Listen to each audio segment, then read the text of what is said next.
excuse me, for us to come up here and get out of our normal territory in Indianapolis. As the at-large board member, I've been an advocate for the board getting out and about across the state so that we can hear from people all over the state. So I'm pleased to be here, and again, thank you to Ivy Tech Fort Wayne for hosting us today. Dan? Gordon, I'd echo that. I've been to both campuses. I finally found my way to this one. I drove over. I noticed there was a shuttle. I was going to meet some students, but I thought it'd be best to drive over. Beautiful facility.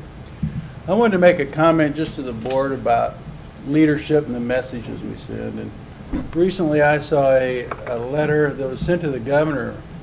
I believe it's by Teresa Meredith. That's the name of the ISTA director here, talking about a pause on accountability and to back off. The standards would be too hard. I didn't quite get the drift. And on the short term, sometimes those are really convenient to say, hey, let's back away. This is too hard. By the way, I doubt Friday night any football coaches in the locker room will say, this is going to be awful hard. We probably ought to get a 10-point advantage tonight, or maybe we shouldn't play or keep score. We don't do that. And I just want to encourage as leaders in the state and the board, let's keep the standards very, very high. Let's team up together, parents and educators and principals and superintendents. Teachers have worked hard on these standards, and they've used a lot of great resources, and we'll be employing a lot of great experts to make sure the tests are very professionally done, an accurate measure of what students know vis-a-vis the standard. So calling up front before you even teach the material and test the material, that might be convenient in the short run. Leaders should see the long view, and what children need is high expectations. Let's team up together, parents, teachers, local boards, superintendents, principals, communities, and let's always be trying to achieve high standards, not back away from it. And let's be accountable for children learning together. Let's don't back away from that. So I just thought those statements were opposite of the way we need to go for the future of the state, socially, economically, culturally, especially our most challenged and vulnerable populations. They don't need to hear this is illegitimate, that they know this material. We have to come together, and I believe in our educators, frankly. They'll do it. So when I see those pleas, I just say to the board and other people in responsible positions, let's forge ahead to get the best, and let's assume we can do it together. If we find out there's challenges later on, we'll work with it, but let's go for the higher goal, not excuse and back away up front. And Carrie, I'm sorry I missed your school. I just ran into a challenge. I wanted to see your handiwork. I know it's excellent.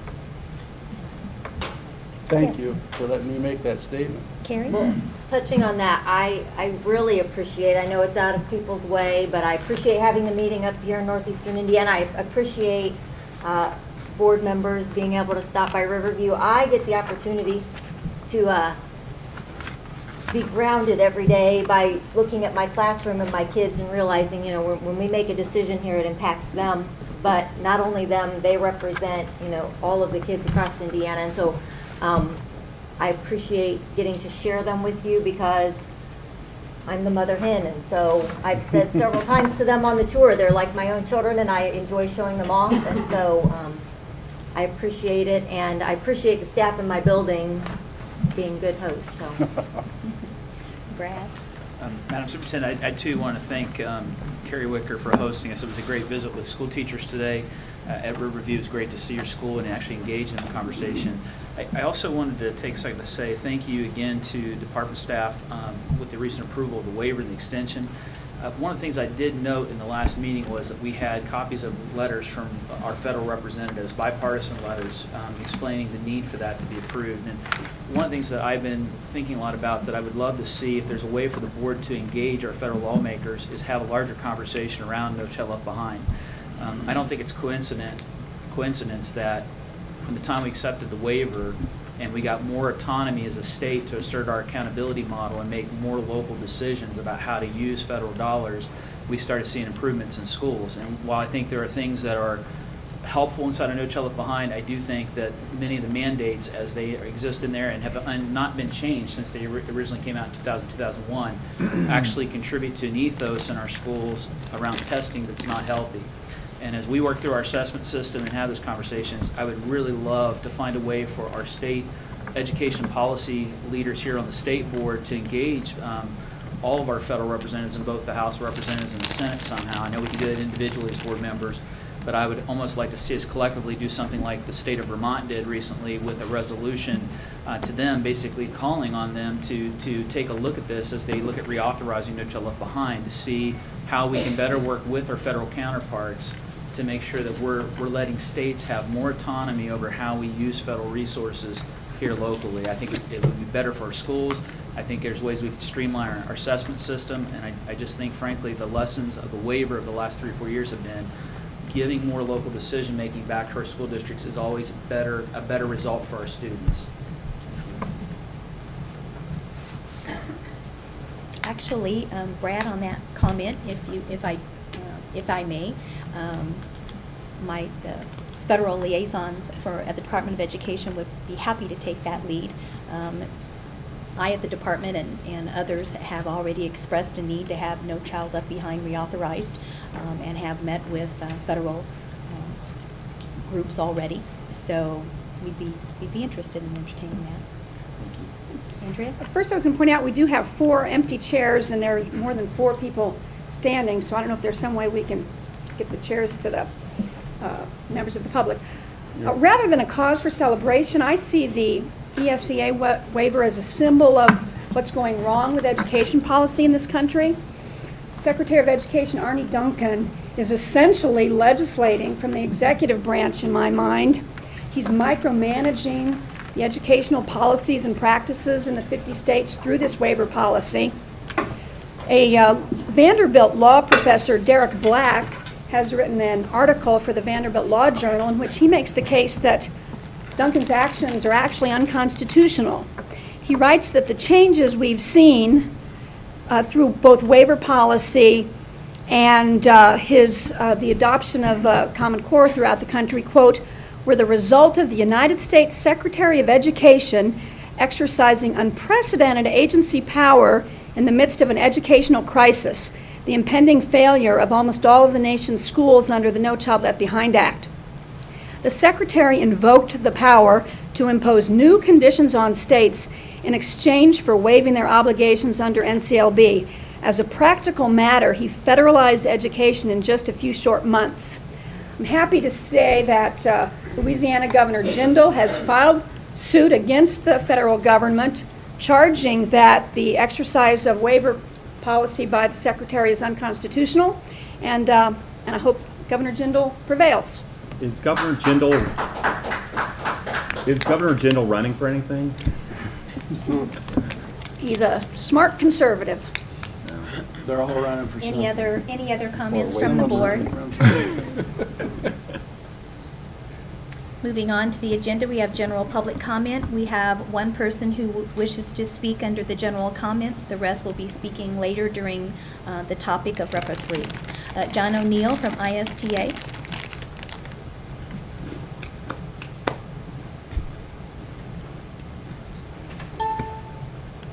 Thank you, Superintendent Ritz and members of the board. I'm John O'Neill with the Indiana State Teachers Association. Thank you. I actually want to address briefly something that Mr. Elsner alluded to earlier in his opening comments. The reason that we have asked the governor and in turn the board to consider flexibility under Arne Duncan's decision to allow that flexibility is that during such a rapid transition and time crunch with new standards and new assessments, we feel that the pressure is unprecedented and that we need adequate time to implement these policies. And we feel that it would be unfair to students, especially the students. It would be unfair to attach high-stakes consequences to teachers during such a change in our state. And so we would ask that the board consider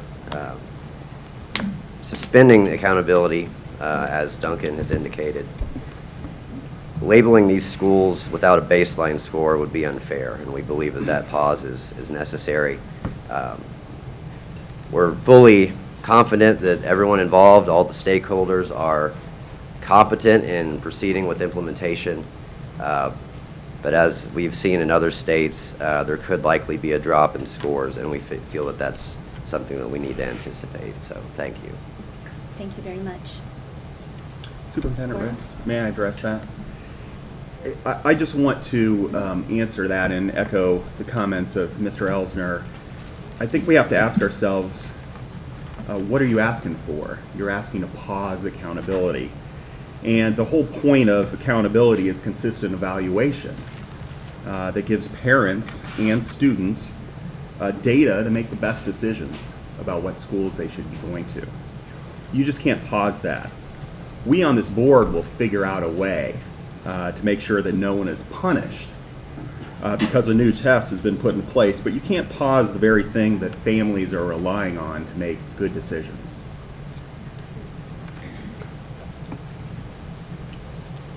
Thank you very much. Thank you. Next item is the consent agenda. We have 2 items, school technology advancement account applications and common school construction and technology loans. Do I have a motion to approve the consent agenda? So moved. Second? Second. It takes no discussion.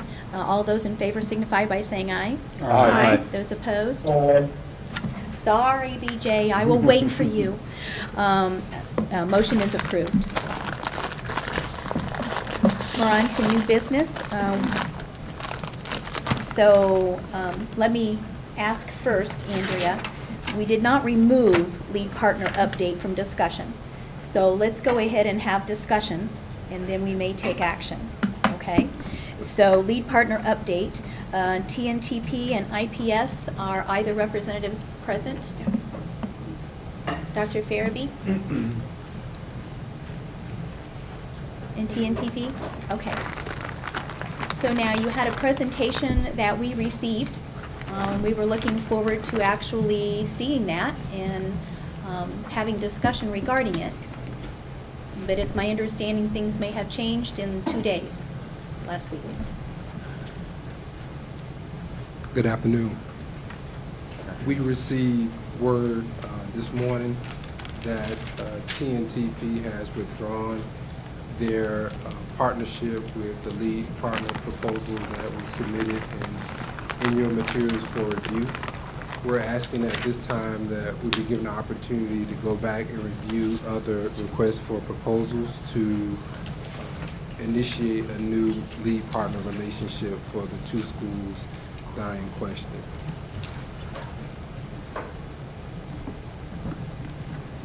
Pardon me, because I had some information that was being given to me. Could you say your last part again? Thank you. So, good afternoon again. We received notice that TNTP have withdrawn their participation in the proposal that's in your materials. Yes.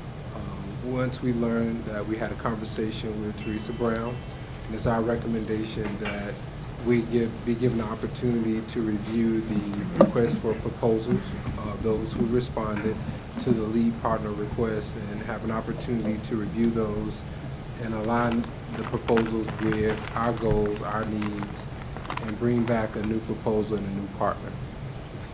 So you're requesting to review the proposals that were submitted beyond TNTP? Correct. Okay. TNTP, did you want to make any comments? Yeah, just that we did not arrive at this decision lightly. As you know, we submitted a proposal in response to what was identified as needs areas to address, and a big one was working directly on instruction. And so, and in that proposal, we also said, there were some big conditions for success that we wanted to make sure. The most important of which was that we were very closely aligned with IPS in terms of what the scope and the vision and the goals would be for this work. And so kind of in discussions, we kind of came to a conclusion that IPS has a different vision for how they want to go about addressing classroom instruction, and we totally understand that, we came back to CECI and the Department of Ed to say, that this scope would be different from what the board approved. And, we understand that there was going to be an issue with that. And so because, there's just a difference of thought in terms of how to proceed, and I don't want it to seem as though there's, infighting between TNTP and IPS. I just think we have a different vision, and that doesn't leave the schools in a great place. And so as an organization, we absolutely want to do this work. We want to continue to support IPS. We want to support the state of Indiana.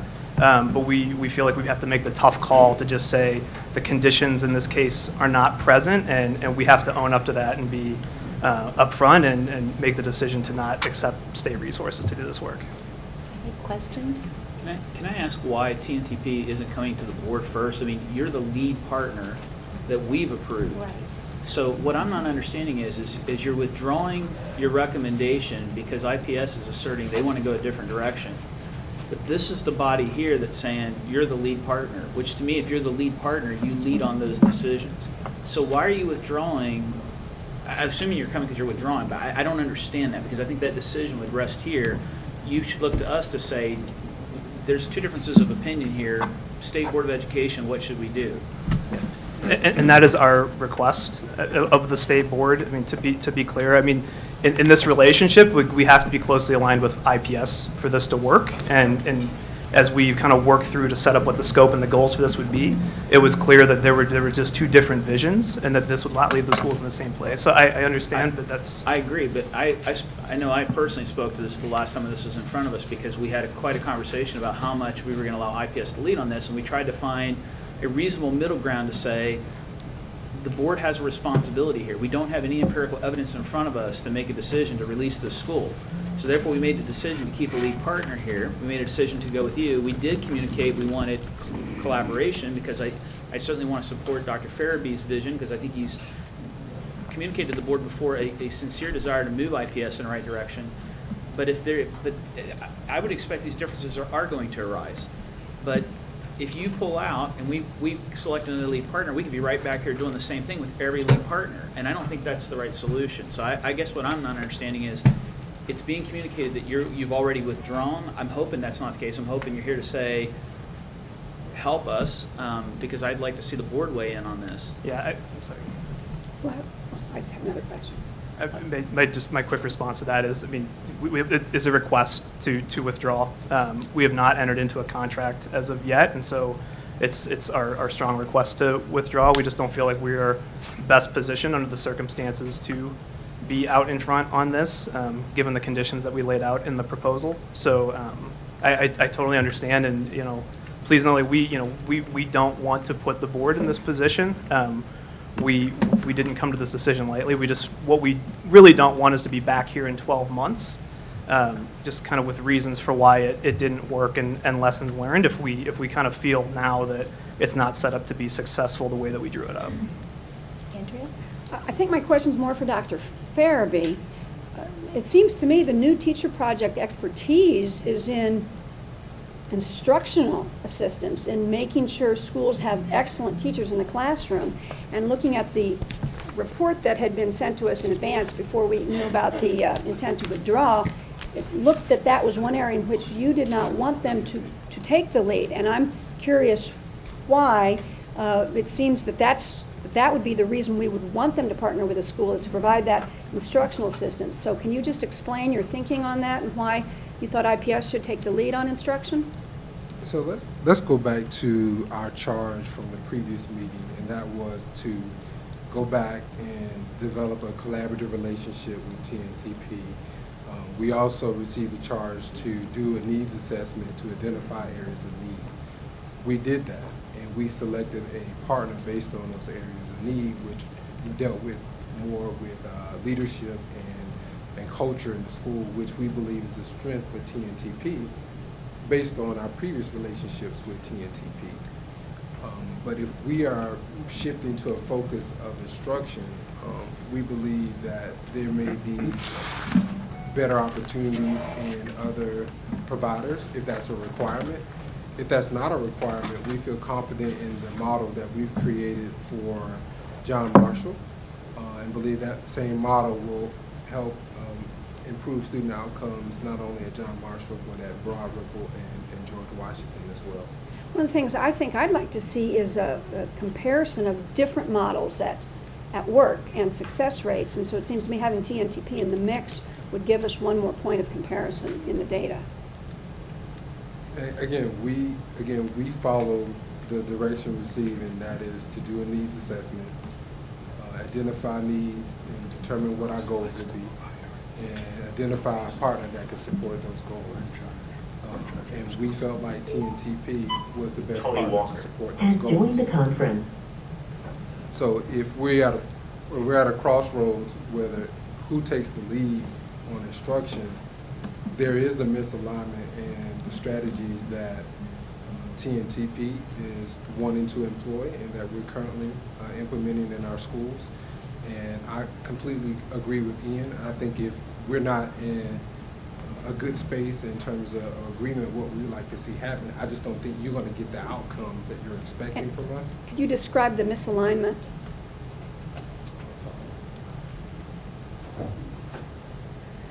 What Dr. Farabee is referring to is that we've had the opportunity as a district to work with several lead partners, and that was the previous year, last year and our first year.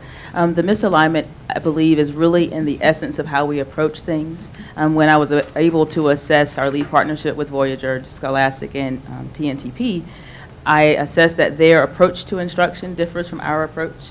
Our approach is very, very collaborative, and we want to build capacity of everyone in the building, not to create within the building any hierarchies other than, of course, the ones that are obvious with principals and assistant principals, but we have an approach that's really about building capacity of teachers and instructional coaches. That seemed to be a little bit differently handled by TNTP compared to other lead partners that we had, like Scholastic. Scholastic has the same vision. So could I hear the TNTP approach to instructional strategy? Yeah, so I think so it's really more it's comprehensive, and so I think what we want to do is work with school leaders to develop a very clear and concise vision for what effective instruction is and what it actually looks like in the classroom, and then work through coaches and directly in classrooms with teachers to get them to that place and really connect that work of building up teachers and getting better outcomes for kids directly with the school leadership team, how they are assessing their talent in the building and what they're doing to develop them. And I think there's definitely similarities, but I think what you're hearing is, I think we've come to a situation where there would be basically two heads of this process that would conflict at times, and that's not going to leave the schools in a good place. I mean, we strongly believe that clear vision needs to be understood and understood clearly by all. And so that's going to be very difficult when you have two groups trying to lead on that and drive things potentially in a different direction. My question still, and maybe therefore the state superintendent, who determines who our lead partner is working in schools? Isn't it the board that determines that? Well, the department has not had a role in that. So we determined that we wanted them to do a needs assessment amongst the vendors who had submitted a scope of work. And they did a needs assessment, and they Right. chose TNTP. And then we said, yes, go ahead and do that. And then they've been trying to work things as they want them, I guess. I got the letter when you got the letter. Right. So does a school corporation have a veto power over who the vendor will be? Well, we gave, as a board, discretion for IPS to choose its lead partner. And then make a recommendation to us. And then we said, yes, go ahead and do TNTP, who you have chosen. Good. If I could, what we did was ask that the department, the state board staff, and Dr. LeGrand work together to select the lead partner, which we did. Mr. Guffin, if you could stay there for just a moment, because I'll tell you where my confusion is. My confusion is that last Wednesday, I know that there was lots of dialogue between the two groups here, and we had a presentation ready to go. So I don't understand what happened between Wednesday and us getting this letter. I think if you look at slides 6 and 7 of the IPS presentation, you see the disjointed instructional focus. And if you look at 6 and 7, the 8 turnaround principles are on slide 7, and IPS is the lead in 3 of those 8. And I think as a board, the board determined that it would be both TNTP and IPS working in all 8 areas together. So, I think it's all over the floor. So that's what bothered me on page 6 and 7. The instructional curricular component was pulled out in what I saw as a non-collaborative way. And I was under the impression that this was supposed to be a collaboration. And when I saw that difference, that really piqued my interest on why that happened. I see that this needs to be a collaborative effort between school corporation and the vendor that is hired. And I go back to my initial comment was it looks like a school corporation now has veto power over the lead partner that we could put in there. And that's never happened before as long as I've been on the board. I'm really concerned about that. Certainly we should get input from the school corporation as much as we can. But when it comes down to actually moving forward and children being affected, we're into week 2 or 3, and now we're hearing that a partner's pulling out. This is just unfair to the teachers and to the schools and to the kids. And I'm really distressed that this has happened. So what role did the needs assessment play? The needs assessment is what was sent out to all of to Scholastic Voyager and TNTP, and then they responded to the needs assessment, and then we had a discussion with Dr. Grant and Teresa and myself, and selected the TNTP response. So, and perhaps there's some of my staff that can do clarification, but when we've had lead partners, the lead partners have had very specific roles with the school. Even TNTP had a very specific role in what it played in the school. They didn't necessarily, be involved in all areas of the school. That was at Dr. Farabee's request. No, I mean in the past when we've done Yes. lead partners, and I see shaking of the heads. Yes. Each lead partner has had very specific roles that they play in order to assist the school, and that's what their scope of work is about, and that's what it is that they're going to do. And so, as I looked at this, just from my point of view, I didn't see a misalignment. I saw each group taking part in what they were going to do. So I was unaware that we were having any issues about what you were going to do as the lead partner until we got this letter. So this is new. We decided to do something a little different this time. Instead of assigning a lead partner, we actually said, hey, we're going to have people give a scope of work. It's going to be according to a needs assessment, and then we're going to have you work together as partners, and we're going to okay this lead partnership to take place. So, May I ask a question yes, Dan? and then a request? I've taken your chart and I've drawn a student here. It's a very poor drawing. And I'm wondering if we, because of the lateness of the hour, we're into the school year, are these irreconcilable differences, or could we sit down and, because I see 2 good parties here, and I see a student we want to serve. And Dr. Farabee, you look like you're wanting to answer that. Could we get together? Let me be clear that we had no issues from my perspective from IPS or TNTP that I'm aware of until we received word that there were concerns from potential board members that TNTP was not involved with instruction. And so that's my understanding why TNTP decided to withdraw. I'd like to go forward with the plan that you described. I agree we're almost a month into the school year, and we need to get started with implementation. I understand you feel accountability, but we also have a responsibility to those students in the building and in those schools to improve student achievement and improve outcomes. And so, Okay, with Dr. Fairby, we haven't met, so I guess I'm not quite sure what you're talking about in terms of board members had concerns. that's what was communicated to us, that's why there were concerns. When I spoke with Ian, I don't think Ian indicated that there were concerns with the agreement, from my understanding. I think the concern that we heard was that TNTP is not, comfortable moving forward because there's concern that they're not directly taking the lead with instruction. I mean, Well, Ian can speak to that, but I don't. I'd like to move forward with the plan as presented. I don't know about the only thing I know about the board is that early on, it was a very difficult decision to watch children in school year after year after year going. And we toured the schools, and so we were concerned. We had a moral obligation to intercede.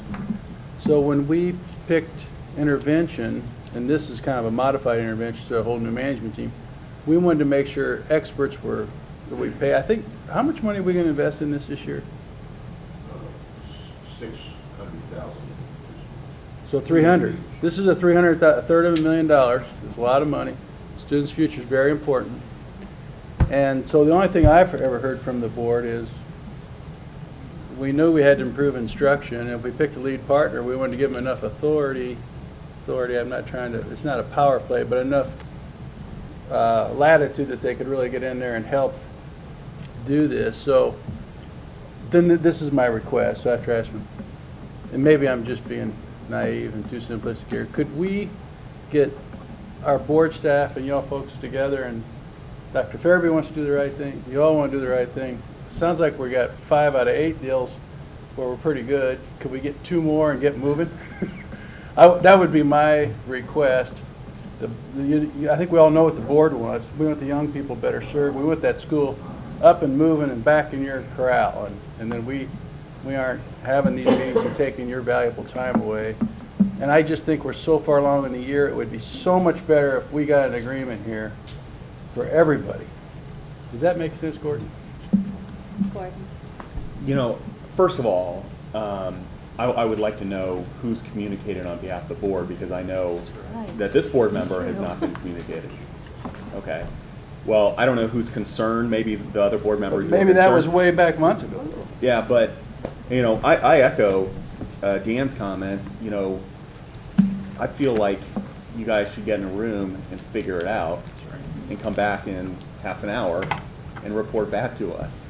That's what I don't want to see this pushed back another month. So, and I'm happy to hear from Bob. Yeah, it was my interpretation based on the board's direction that the will of the board was that that the lead partner be involved heavily in the instruction and actually lead the instruction in those 2 schools. I think we said that in years past, because we knew it needed to turn around. I think what we said is it was going to be based on the needs assessment, but I remember two distinct conversations. One was a presentation led by Dr. Farabee where it seemed like the board was in principle, pleased with where IPS was headed, but was also struggling with the fact that we still had responsibilities to these schools. And the direction given was for board staff, department staff, and IPS to work together through the needs assessment to identify a vendor. I remember Deb and you coming back and talking to this board. My recollection is that the board's communication is that in selecting a lead partner, that's what it meant, a lead partner, which meant as we worked through the process to get to a contract, if these kind of things came up, it was going to tilt in favor of the lead partner. That was a decision we made because we weren't ready to release the school back to IPS. So with that being said, I echo again what Gordon and Dan saying. I don't understand why we're pulling out. Why not get in a room and work through that? If in fact the board has already spoken that we want a lead partner there, that's what that means. But the board has also said something very important. It should be compatible with the vision that's happening and unfolding with IPS, and I would hope TNTP would be responsive to that. And if there are irreconcilable differences, tell us what those are. Yeah, So absolutely. I haven't heard anything that would I've heard some generalities, but what is the irreconcilable difference here? The issue you have is you've got two heads trying to drive a direction, and that's, I think where we, so last week, we realized that we were in a place where what was going to be presented was different than the proposal that we submitted. It was basically half of the proposal that we submitted. And we're happy to support IPS on leadership development and school culture. In fact, we're going to continue to support on school culture, I think, regardless of whether or not we move forward as lead partner. And we're going to continue to support them on human capital through things like our Teaching Fellows programs. We've been there a long time. The issue here is that IPS clearly has a clear vision that they want to take the lead and they want to be the leader on instruction. And our proposal was for TNTP to do that. And it is not going to leave the schools in a good place to be responsible to two different parties. And as we process that, we did not want to be in front of you again in 12 months, having just kind of done the easy thing to take the funding and only kind of have regret and reflections on why it didn't work out. Are you feeling a need to rescope your work? No, so I think what we wanted to make clear a week ago was that the scope that was going to move forward was very different than the proposal that the board approved. And so when we learned that the board was not going to be pleased that we were not leading on instruction, we realized that we were sort of in a tough place where we were not going to be able to own things that we were going to ultimately be accountable for, and that's not fair to the schools, and it's just not good for anyone involved. And so that's why we kind of worked through the process and made the decision that, given all of the circumstances, there were just two different visions for how to move this forward, and the best thing for us to do is to request the 3 and 4 need to be reconciled. Dr. Farabee, do you have a comment as to that specifically? So I guess where we had the misunderstanding, and maybe it was communicated in other meetings, is that whoever was selected was taking the lead on instruction. And if that is the case, then we're not as confident in the instructional model that has been proposed by TNTP. Our understanding we left was that you do a needs assessment, you work with the Department of Ed, we had Bob Guffin, Teresa Brown in those meetings, and you identify a partner. We did that based on our goals and our needs. But now it's come to our attention that, well, no, you also need to have a partner that's taking the lead on instruction. And if those are our marching orders, then we'd like to identify a partner that we believe has an instructional model that's more aligned to our model. I think what we're struggling with is ultimately we feel accountable for those student outcomes as well. And if we're giving over the leadership of the instructional program to another entity, it's something that we need to feel confident in. Ultimately, that's the board's decision to make, but we don't have that comfort level at this point. Maybe it is a good idea for us to have a conversation, deliberate, see where we can find common ground. But ultimately, in those schools where we need to raise student achievement, someone has to take the lead. And if TNT is taking the lead, then we're responsible for follow-through. And we're also responsible for the student outcomes. And there has to be an alignment in order for this to work well that we just don't have right now. And so if it is the interest of the board to have the lead partner take the lead on all of the instructional program, we'd like to have an opportunity to review the other proposals to potentially identify another provider that could take the lead and that we're comfortable with in supporting. But we just don't have that comfort at this point. Very interesting. Madam Chair? Yes, Tony? I voted against this when it first came up, and this is exactly why I voted against it. I didn't think IPS was prepared to be in control of this process just on good faith alone. Now we've turned over a certain amount of authority to the department as well as to choose the provider. I really think that should be rescinded. At a minimum, I think that this board should vote to define what the scope of the work is going to be and what the relationships are going to be and what the lead partner will be responsible for and what IPS will be responsible for. in no event should that be left to IPS to be able to enable around that or make that determination based upon their selection of a lead partner. I suspect that the RFPs came in with varying degrees of difference in terms of the scope of works that were provided. But we need to define what we say the scope of work should be. We need to define what we say the roles are going to be. And then whatever flexibility they have should come within that. Or just go back to the drawing board and take away the authority that's been given. Thanks. Andrea? The single most important factor in raising student achievement is putting an effective teacher in every classroom. The reason I was excited when TNTP was chosen was because of their reputation for helping schools improve instruction. And so it seems to me if we're spending tax dollars on TNTP and we're not using them for what they're known for, we're not spending our dollars wisely. So I'm still struggling to figure out what it is about the TNTP instructional model that you're not comfortable with.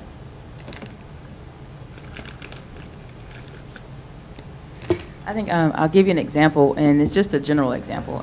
We haven't noted word for word on how we would approach every aspect of instruction. And again, it's just based on my experiences with all 3 vendors or lead partners last year. So an example is I know that for TNTP, we all believe in and we all strongly support instructional coaches. In the district level, I think they do as well. Also in the building level. Our approach with instructional coaches in the building are a very precious tool because they're subject matter experts in their teaching area. So in a high school, a math instructional coach was probably an expert math teacher. What we think an instructional coach should do is to build capacity of the math teachers or the teachers that they're there to support. We don't think that they should provide any information to principals in the development of their coaching process, meaning they shouldn't serve as pseudo-administrators, providing evaluative information. And I think that TNTP might feel slightly different about that model based on what I've heard from principals. Does that help? Well, it doesn't get to my real concern, which is there a dispute over what best instructional practice should look like in these environments? We haven't had a dispute together, no, not at all. When we reviewed the RFPs that were presented, we reviewed them through the lens of the needs assessment. And so when the needs assessment revealed the need for leadership in culture and climate, that's what had us to choose collaboratively. And we have a great working relationship with Bob and Teresa as well, but we chose TNTP based on their expertise to fit those needs that came from the needs assessment. So we haven't had a conversation pointedly or nor a dispute about instruction.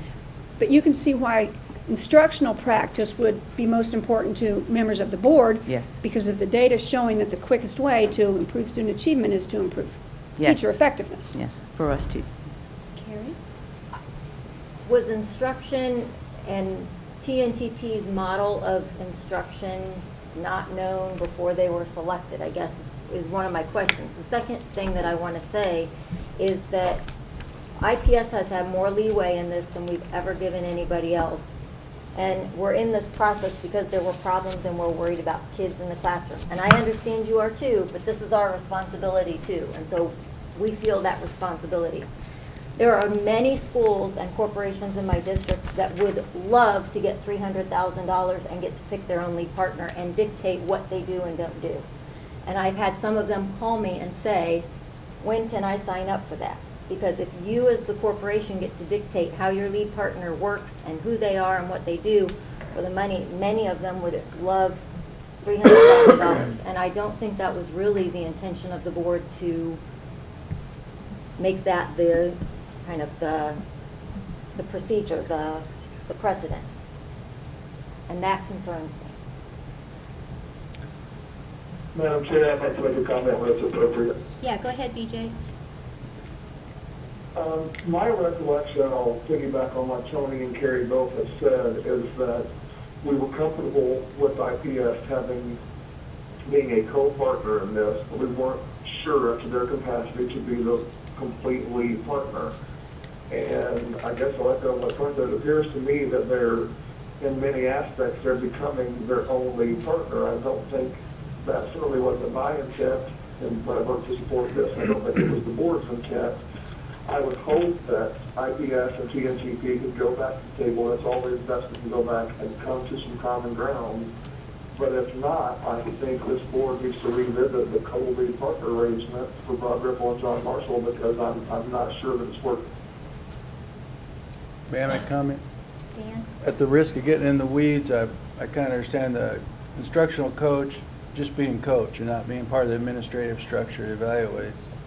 And I understand that, and I understand pros and cons of both sides, but that's one where me being overly probably simplistic here, wanting to get to yes on all sides.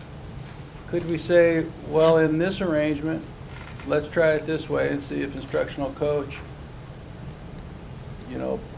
professional partner of the teacher helping them go, also loops around with the principal, so that's tied together.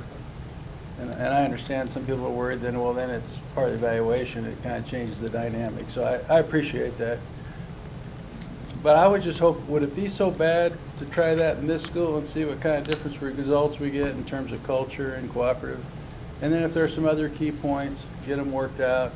It's late in the year. If we do RFPs, I'm hoping it's not so widely apart, because we did do the needs assessment and we picked them based on the needs assessment. And the board has, I think, probably the staff's comment, really from years when I was on the board when we first did this takeover, it was unpleasant that we interceded. We had a moral obligation for the children, and we see the leadership at IPS coming on, and we want this transition to move, but not fully. We still feel a deep responsibility. Not questioning y'all, but so I'm still back to where I think there's not enough difference here to break this all up this late in the year. I'd like it to be worked out if you could. I have a sense it could be, but I'm not. And I would like that so we can move forward and go. Well, we have to have two willing partners. Yes, So that's what we're looking at here. We're looking at two groups here who are going to say yes or no, and we're going to have to move on. So, Superintendent, could I just ask a question, Dr. Fairley, real quick? Bob, in Department of Education staff, you all have been involved in these discussions. Do you have a path forward for the board to consider? I mean, what would be your recommendation, Bob? Danielle, do you want to speak on And behalf Danielle. of Teresa? Yeah. Go ahead. My recommendation would be that we establish TNTP as the lead partner. I had the experience to work with them in my school, and they were amazing working with my teachers. And so I know personally that they can impact what happens in a positive way. But I think we should just get back to the table with IPS. I'd like to see both of I'd like the relationship to work. I think that's the most positive things for students. And so I would agree with Dan that that is the best option. Danielle? So talking to Assistant Superintendent Teresa Brown, who has been heavily involved as well, I guess I'm still unclear completely on the fact that there was an agreement on Wednesday, which is what you received in your presentation. I guess I feel like maybe if we could rewind the clock back to Tuesday, Wednesday, when you received your packets, and had both these bodies been able to come before you and potentially present to you what was in there and talk to it, rather than be it just in format that you received without them sharing their passions on both sides of why they chose the relationship the way they did, we might be having a very different conversation right now. I think there was probably communication outside of that conference call, for which Teresa Brown is not completely aware of necessarily, that may have caused some confusion on these good folks' part who really both want the right things. So I don't know how much they're taken aback by everything that's transpired. So I guess that's my 2 cents worth. We agree. We think it's a good partnership. We'd like to see it continue as well. We thought we had a conference call on Wednesday where we all were in agreement. I would just encourage you to go back and look at the scope of the work presentation that was made by TNTP, because that describes what the relationship is to look like. And I don't think it looks like that, and I would encourage you to all take a look at that. Well, I have question for Bob. The scope of work that we agreed to Yeah. includes instructional practices, is that correct? Wasn't that- And so suddenly we come to a meeting, there's IPS saying we don't want them part of the instructional practices. So I don't think we do this with any other lead partner. They have the ability to take our approved scope of work with the lead partner and say, we'll do this, we'll do that, but we're not going to do that and that.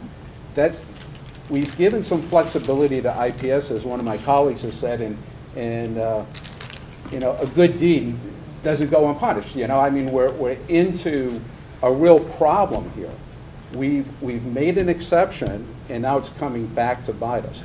In your scope of work, doesn't it include instruction in there? And for me, I look at schools as a systems approach. You can't separate instruction from school culture and all these other kinds of things, and that's what your firm is built on, is my understanding, and that's what success is all about. So I can completely understand if a school corporation says to you, we're going to pull out the instruction part, but the board's still going to hold you accountable for all the other things. That's pretty impossible to do. So I would hope that we would hold our vendor accountable for the scope of work that we've already approved. Obviously, we want collaboration.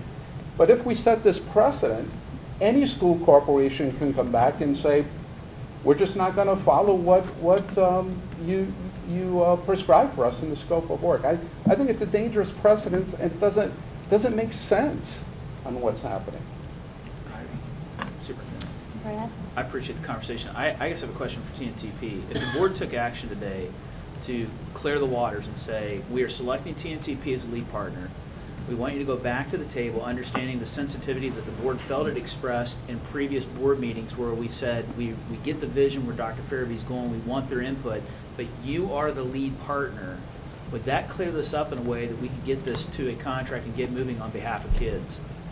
So we're happy to have a discussion with IPS and the board and IDOE and CECI offline. So I think the situation you're describing still has two schools that are accountable to two different parties, and those two parties are not aligned on what the path forward is. And so I hear the additional level of kind of power and accountability that TNTP would be getting. But we still don't think that that's a good situation for kids. It's disconnected from a broader district vision, and that was a condition that we put on page 1 of the proposal. I think when we submitted it, it was a big piece. That part needed to be aligned, and so we appreciate it's work that we want to do. I mean, we want to say yes, we want to do this work, but the conditions for success that we put in that proposal just aren't there, and we would feel irresponsible taking. To the point earlier, $300,000 per school is a lot of money, and we don't want to just accept that and go along with it and then be back here in a year and not have results to show. And we also, I think, to the other point, it would be our work as outlined in the presentation would be disconnected from classroom instruction if we move forward with that amount, and so it would be difficult to be on the hook for student outcomes, and we're happy to be on the hook for student outcomes, but we really need to have that through line to the classroom if we're going to do that. So it's vision that's the issue. We have a district vision, and then we have TNTP's vision, and that's what's not aligning. I think for me, Is that if where I can we speak are? for a moment, for me it's the issue of accountability. With all due respect, I do not want to stand before you at another meeting and be reminded of how poorly IPS has performed. I want to stand before you at another meeting and be reminded of the years that we fail in some of our schools that are struggling. So if TNTP is going to be held accountable, let's make them accountable and have them the lead partner. If IPS is going to be held accountable for results, give us the opportunity to lead. For me, it's an issue of accountability. We're saying that TNTP is ultimately accountable, and you want them to be the lead on the instructional program, let's move forward. I have a lot that we need to get done in our district, and I don't want to waste your time, I don't want to waste TNTP time. So if the crossroads is who is the lead and who's accountable, then let's get that clarification now so we can move forward. Because again, that opportunity for us to have clarity and move forward and improve student outcomes. And again, I don't want to stand before you again and be reminded of those outcomes and be the one responsible for producing those outcomes. Dr. Farabee, is there another, because your request was to review the request for proposals again. So we only have two others, right? Voyager and Scholastic. That It's apply. my understanding that there were other RFP responses. as Okay, well. so we have more than those two. And again, on Wednesday, we had a plan that TNTP, IPS, and all parties involved agreed to. All of a sudden, on Tuesday morning, we don't have a plan that everybody agrees to. And there's a lot to be done in our district, and there's a lot that I need to be doing. So I don't want to waste any more time.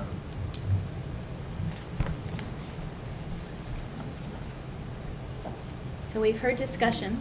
I just want to add one more thing to the Wednesday, everyone in agreement. On Wednesday, I expressed in the phone conference several times that the proposal was not in accordance with the will of the board as presented at the meeting where they approved it.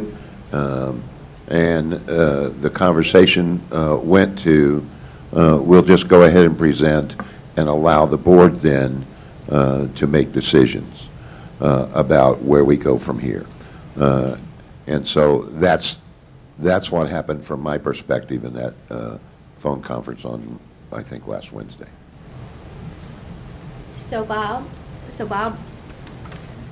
tell me what would be the issue with having them go ahead and present, and if there were things we needed to consider, we would consider them. There's no problem. I had no problem with them going ahead and present.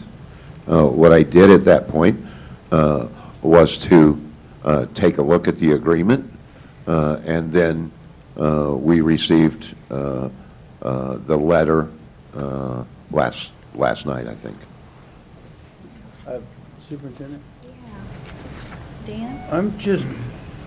I kind of like the last president, Dr. Farabee. We don't have time to waste. Drove all the way up here, got all this. Could we take the Gordon deal and come back in 30 minutes? I hear the board saying, we wanted to give IPS more authority here and kind of grow. I remember the presentation, we want to grow something we can keep on and we're going to get moving. So if we could reconcile this, come back to the board, you know, and make this work, because I do hear the board saying we want a lead partner with some authority, a little more authority and instruction. If we could come to an agreement on that, that's going to save you time for new RFPs and all that, and we could get to work right away. So if there could be a meeting of the minds even while we go on with the rest of the agenda, for me, I think that's the best stewardship of the time and the children, and we move. I hope I'm not being too simplistic, but we have a lot of things we agree on. There's some ideas about the coach's relationship and authority matrix. If we could compromise on that and figure out what's the best way, then we can move today, and you know, tomorrow we're off and running, and we don't have to go RFP in and all that again, because I sensed in your voice, and I would agree with you, you have a large job, Dr. Farabee and Dr. LeGrand, and if we could make this more efficient, I think it's the way to do it.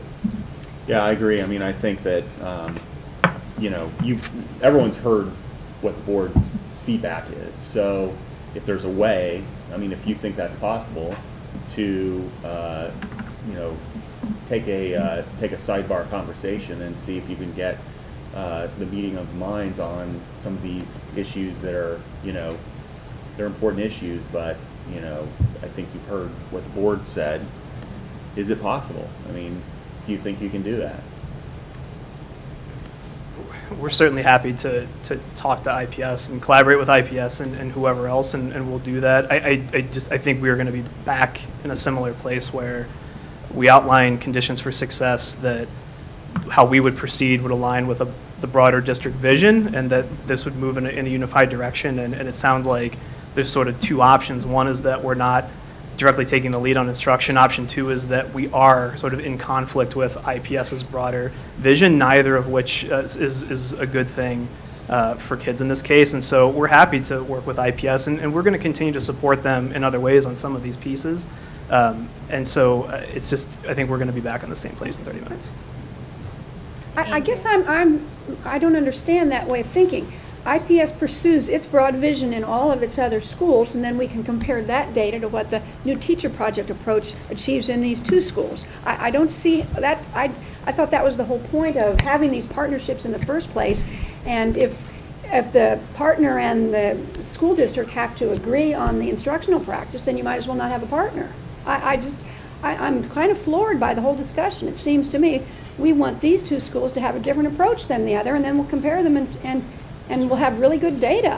It seems to me a kind of, I'm sort of stunned by the fact that there's even controversy. There's no point in having a lead partner if instructional practice is not part of their domain. That, to me, is the #1 issue that should be in the lead partner's domain. Things like school culture and climate, by all means, IPS could take the lead on. Yeah, no, we understand, and that's why in our proposal, that was a huge aspect of our proposal, was taking the lead on And who instruction. chose them in the first place? Who chose them to be the lead partner in the first place? It's recommended by IPS. This board chose them. And I thought it was a good partnership because of your expertise in effective instructional practice. So to me, that's the decision. Do we think that the lead partner ought to take the lead in instructional practice? And the answer is yes. But I don't think they're willing to do that in light of the district vision of how they want to proceed. Well, then we have a breakdown in the lead partner process, because that's what the lead partner needs to do, take the lead in instructional practice. And I think I've heard, even though we would give them permission to do that, they're not wanting to do that. If I keep hearing you That's say correct. the same thing over and over. That's correct. So if you negotiated and you were given more authority in there, you still don't want to do it? No, because the conditions for success that we outlined in the proposal aren't there. It's still a conflict of vision and direction for 2 schools, and that's a problem. They don't want to be in conflict with what they're doing Correct. district-wide. So then, does that mean we need to appoint a lead partner immediately and move on? Because you're not willing to do this, and it seems like we've spent a lot of time on unwilling partners, in a sense, to collaborate on this. So I wouldn't move forward and say, let IPS take over the school. That doesn't make any kind of sense. I'm not sure we can do that statutorily anyway. So it seems the next step is to appoint a lead partner and move forward.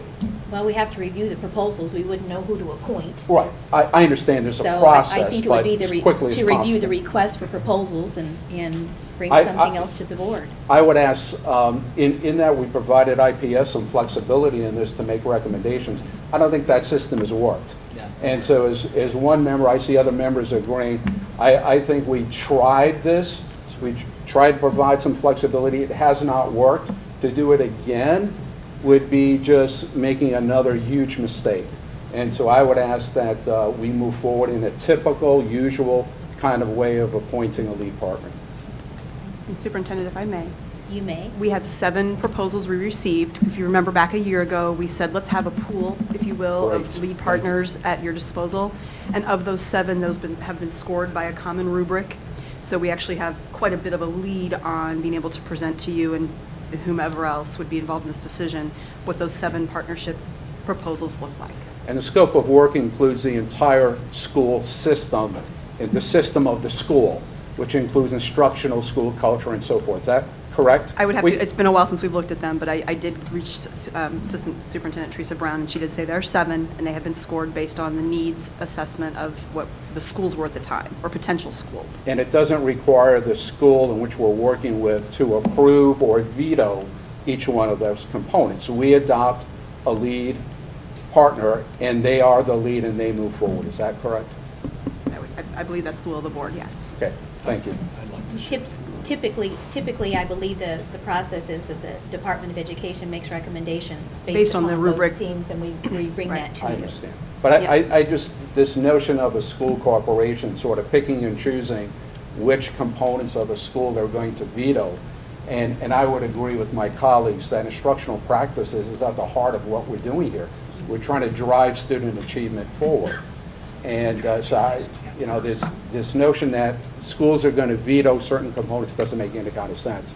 So I hope we can return back to what we've done normally. Yes, go ahead, Troy. I just want to say on Dr. Fairby's behalf, you know, without good buy-in from the corporation, there's no partnership that's going to be successful. And I think that in a change mechanism, which is what we're asking schools to do, is change, I want to make sure that it's very clear that that partnership has to be agreed upon and they have to have a common front. Otherwise, it will not be successful. So I appreciate you guys finding out now and being able to look at other solutions to make it work. And I'm sorry that there's been this time frame, you know, agreement on Wednesday, and here it is Wednesday the following week, and now we don't have an agreement.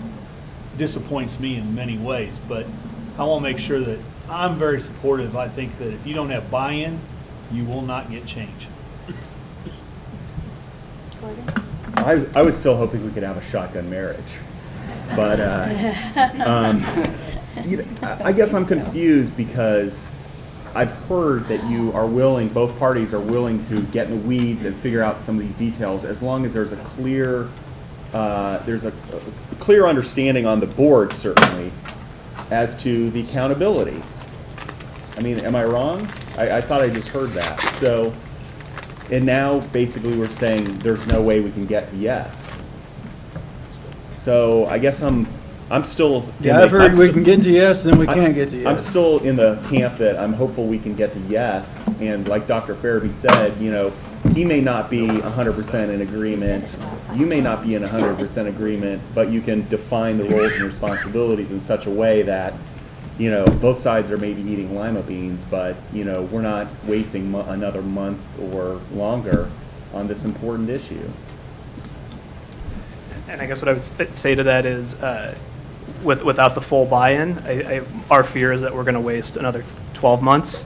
So at the risk of wasting a few more weeks, and we understand that the timing is terrible, and that made this call all the more difficult. But that was in our proposal as a condition. It really needed to be complete buy-in, and it needed to be aligned to district priorities. There needed to be buy-in from the school leader, from the district leadership, basically everybody involved in the process for this to work, and we don't have that. And so we really wanted to be transparent up front with that, and we could certainly go and discuss more, but I think that's going to waste more time. I think it's clear where we are, and that this is not the right place, at least for TNTP, to move forward with this and accept the state's resources to do this work.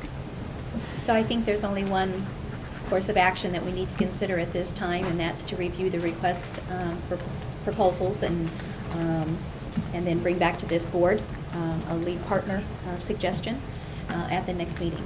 So do I have a motion to that? I guess I make that motion. Do I have a second? Bob, I think, has a comment. I would encourage the... I'll wait till discussion. Second. Any further discussion? Bob, you may now make comments. I would encourage the board to consider delegating that responsibility to board staff.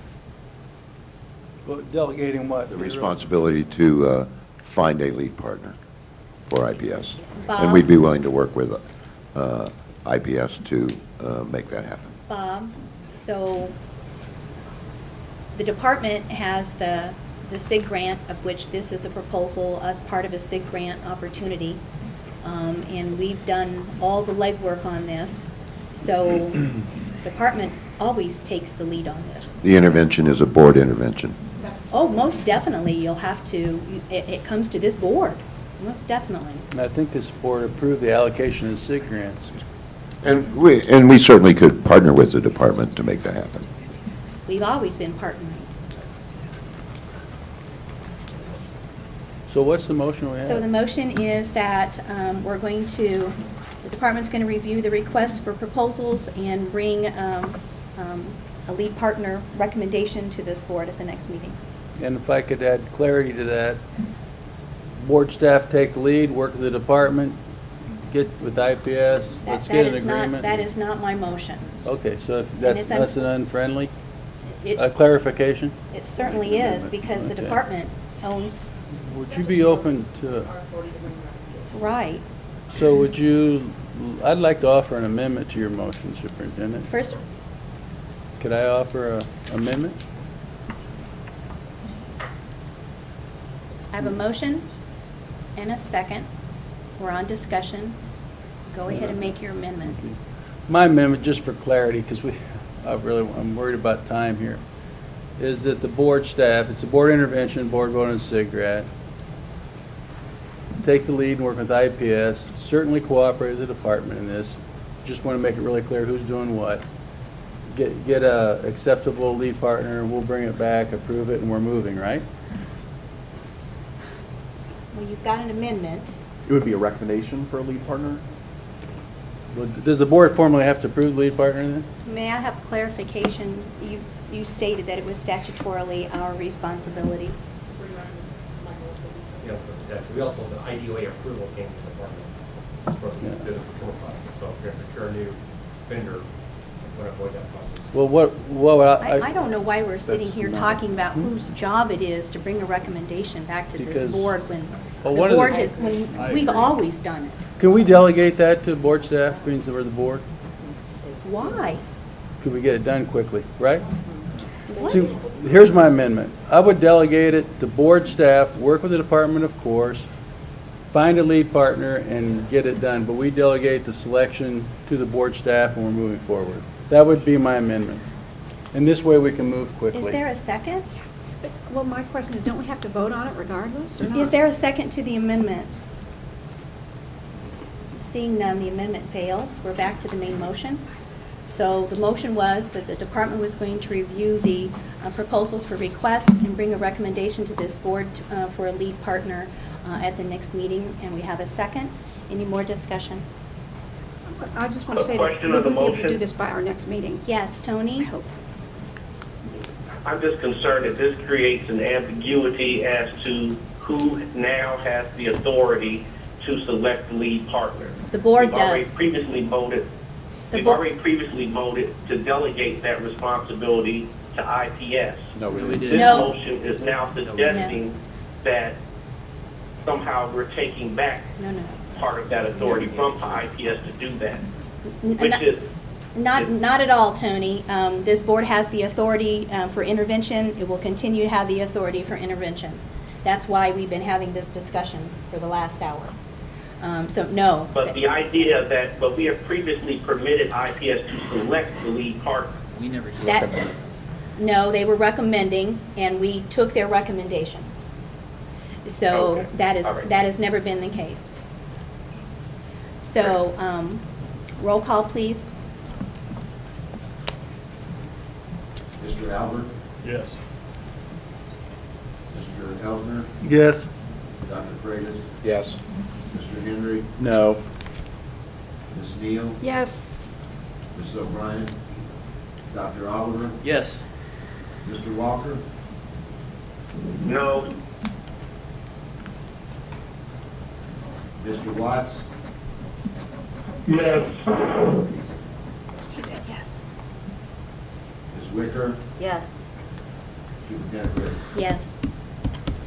Motion carries. We'll be reviewing the request for proposals and bringing the recommendations to the board at the next meeting. Thank you, guys. Thank you, gentlemen. Thank you very much. Let's take a little break. Say? No? No. Okay, let's go ahead. Approval of final rule language for REPA 3. We have several speakers to speak on this topic. Phyllis Bush, you will be first.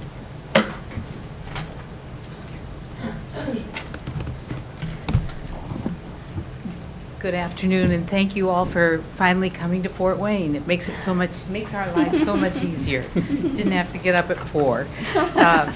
Anyway, I have a couple of things to say. Brad knows, because he stood behind me when I testified on REPA 2, and my feelings are still the same as they were back 2 years ago, I believe it was. My feelings are still the same as they were 2 years ago. I think this REPA 3 is a solution in search of a problem.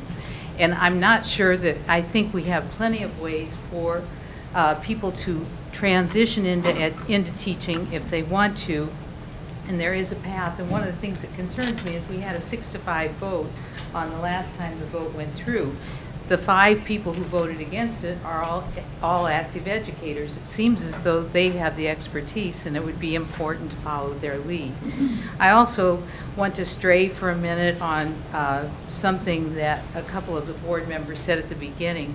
They said something about the fact that they were critical of Teresa Meredith's letter that she sent to the governor. And I would like to make a point about that. It seems as though we're spending an awful lot of time talking about accountability, and I think accountability is very important. And I don't think there are very many people who would disagree with that.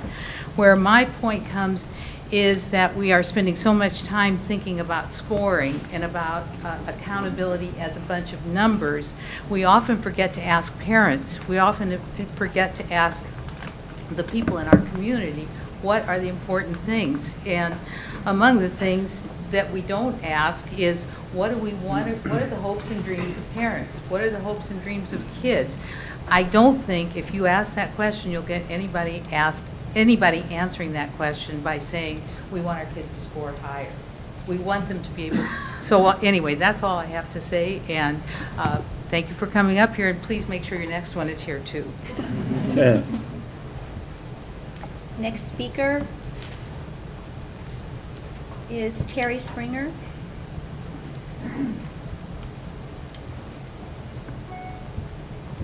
Good afternoon, and I echo Phyllis's thanks for coming to Fort Wayne and holding this meeting here. I am speaking to you as a public school teacher, a former public school teacher for 36 years, a current instructor at the university here, both in English and in the School of Ed. And my concern is about changing the language to really make it much easier to get into teaching, when I think that it should be harder to get into teaching.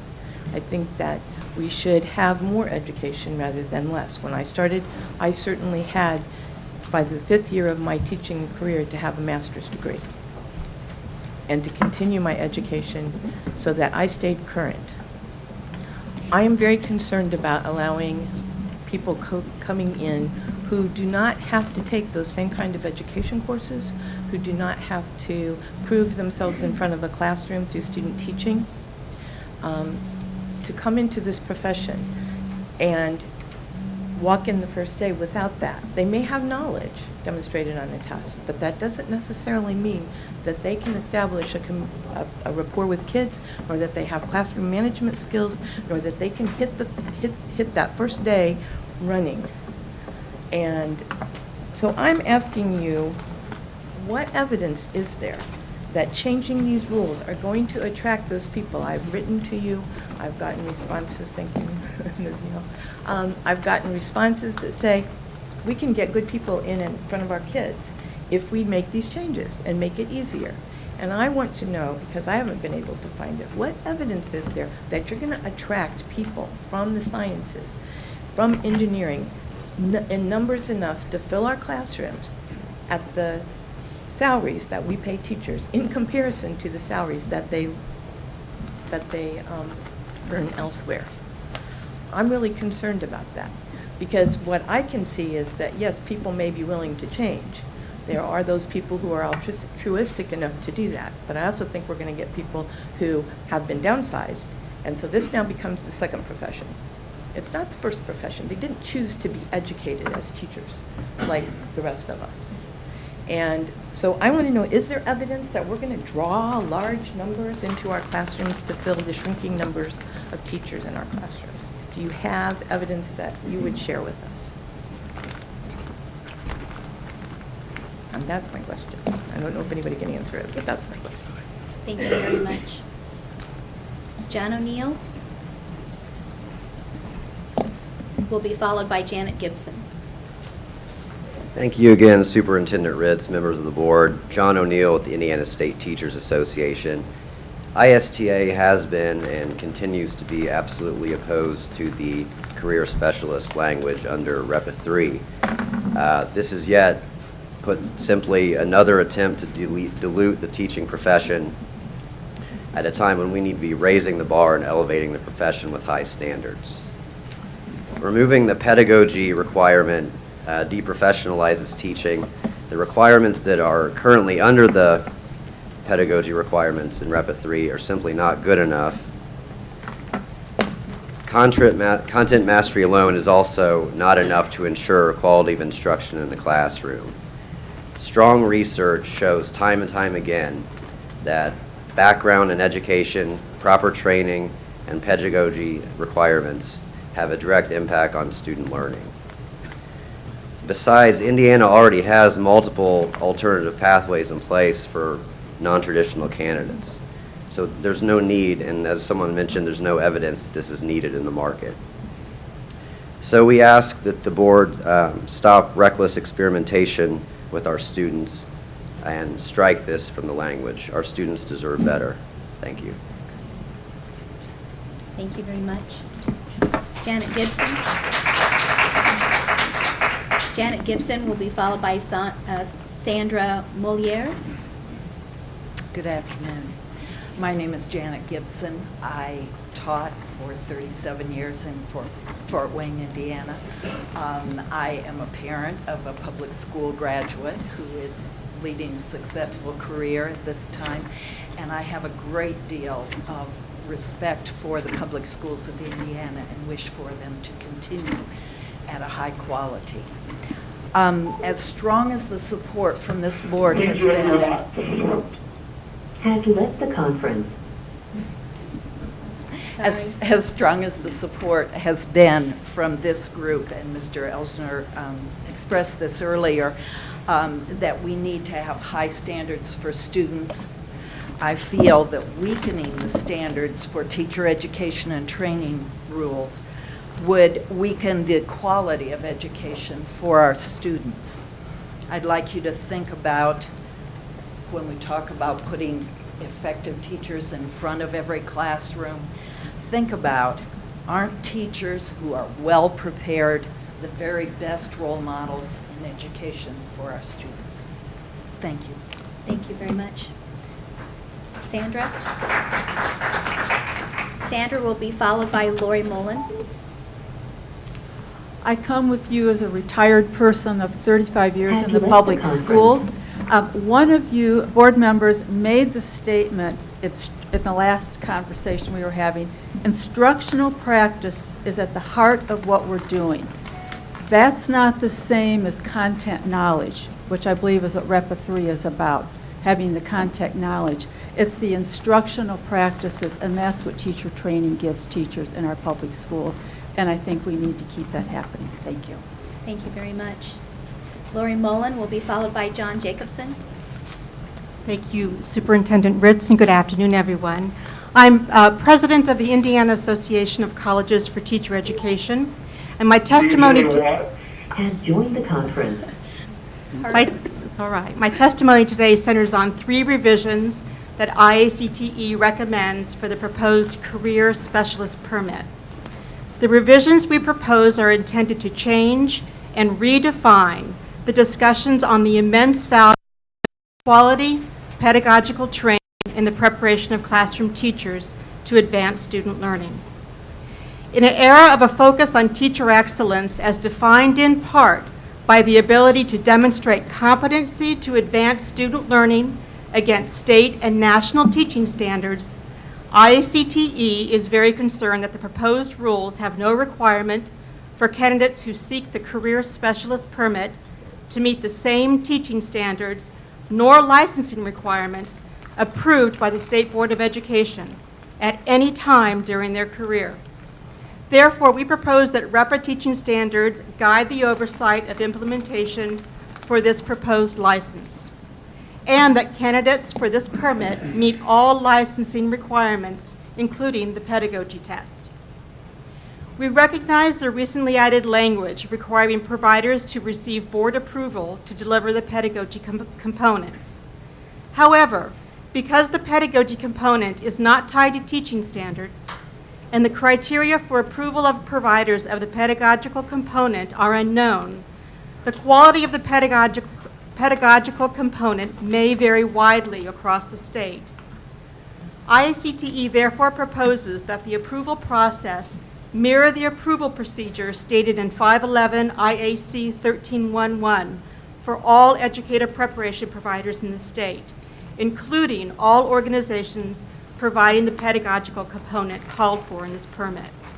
The pedagogy program providers must also comply with the annual reporting requirements of HEA 1388. The importance of standards and high-impact pedagogy are not just supported by institutions of higher ed. The National Association of State Boards of Education published a document titled, Creating a Systemic Approach to Teacher Effectiveness.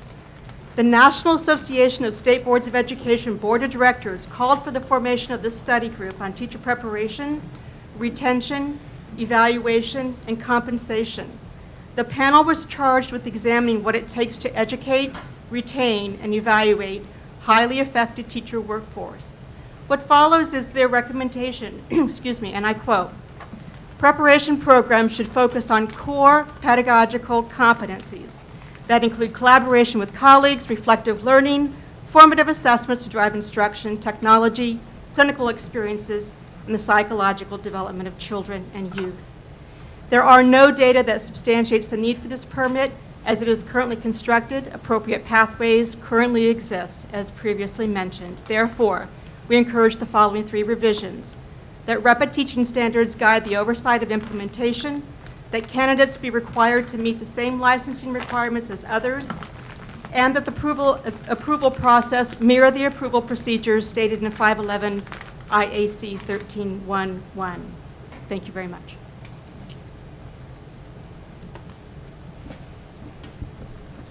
So I think I have a comment. I'm not exactly how, if I should do it during discussion or if I should ask my question now. I think I'm going to go ahead and ask it because you brought up some very specific points that I had not even considered in reading this language. So I want to ask Risa and perhaps Michelle, do we have within the rule, first of all, do they need to take the pedagogy test? We're talking about the career specialist. Do they need to take the pedagogy test? That is not in there? My second question is, are they needing to meet licensing approval according to 511 IAC 1311? No, one of the reasons that wasn't built in is that there had been an aim to allow an effective principal to be able to be the pedagogy provider as well as other flexibility, and there was a concern that the additional paperwork requirements would create so much regulation that principals, as busy as they are, might be less prone to utilize this flexibility if they had to go through all of the reporting requirements that traditional institutions of higher ed use. And my third question is this career specialist meeting the standards outlined in HEA 1388, which was just recently passed? 1388 is a data reporting, it includes data reporting requirements, and But it also speaks to the standards of which all educators need to be pre-trained. Using the NCATE standards, it speaks to teachers being trained according to specific standards. the requirement for the career specialist is that they pass the content area test. And the content area tests are aligned to Indiana's educator standards, but that is the extent to which standards are mentioned for the career. Okay, so my next question is, are all the other options that we have, are they in alignment with 1388? So Pre-service. are you at, so, and if I could clarify something when it comes to the career specialist license, or permit, pardon me. This is a 2-year renewable Sure. permit. It doesn't transition into a traditional practitioner license. Correct. And because of that, there is some additional flexibility built in. If you're asking whether perhaps what I would describe as the most similar license to it, say the workplace specialist license is aligned to 1388, we would have to go through and analyze it to determine whether or not it is. So for the most part, this is the first time I've heard. Yeah, neither This of is the them first do. time I've Not heard about applicable. statute being brought forth that we may not be meeting with something that we're putting in a licensing rule. So original initial practitioner licenses, which includes the traditional, those meet those obligations. John? Pardon. Thank you, Superintendent, and thank you, board members, for allowing me to speak to you today. And also, I'd like to extend my appreciation for your service as a state board. As Dean of Ball State University's Teachers College, I strongly recommend members of the State Board of Education vote in opposition of REPA 3 and instead evaluate the impact of REPA 1 prior to making any modifications to existing educator preparation rules. However, if board members vote in favor of REPA 3, I urge members to delete the career specialist permit. With the existence of the emergency permit and the transition to teaching permit, and the fact that there are no widespread teacher shortages in Indiana, the career specialist permit is redundant, unnecessary, and fraught with potential implementation and accountability issues. Current career specialist permit language requires a pedagogical component, which makes the career specialist permit more acceptable. However, what is missing is language requiring preparation provider accountability, which speaks to the 1388 and the other statutes. Also, current proposed language requires a content test, but does not require a pedagogy test. Therefore, there is no validation of the pedagogy component training. You may approve a provider to provide this pedagogy component, but there is no accountability because there is no test to validate.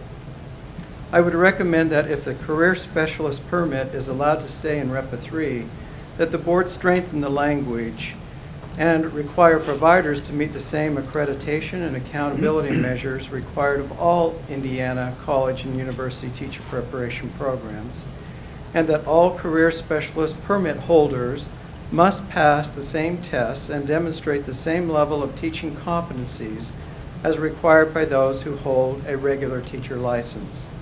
Anything less minimizes teacher preparation standards and may negatively impact Hoosier children.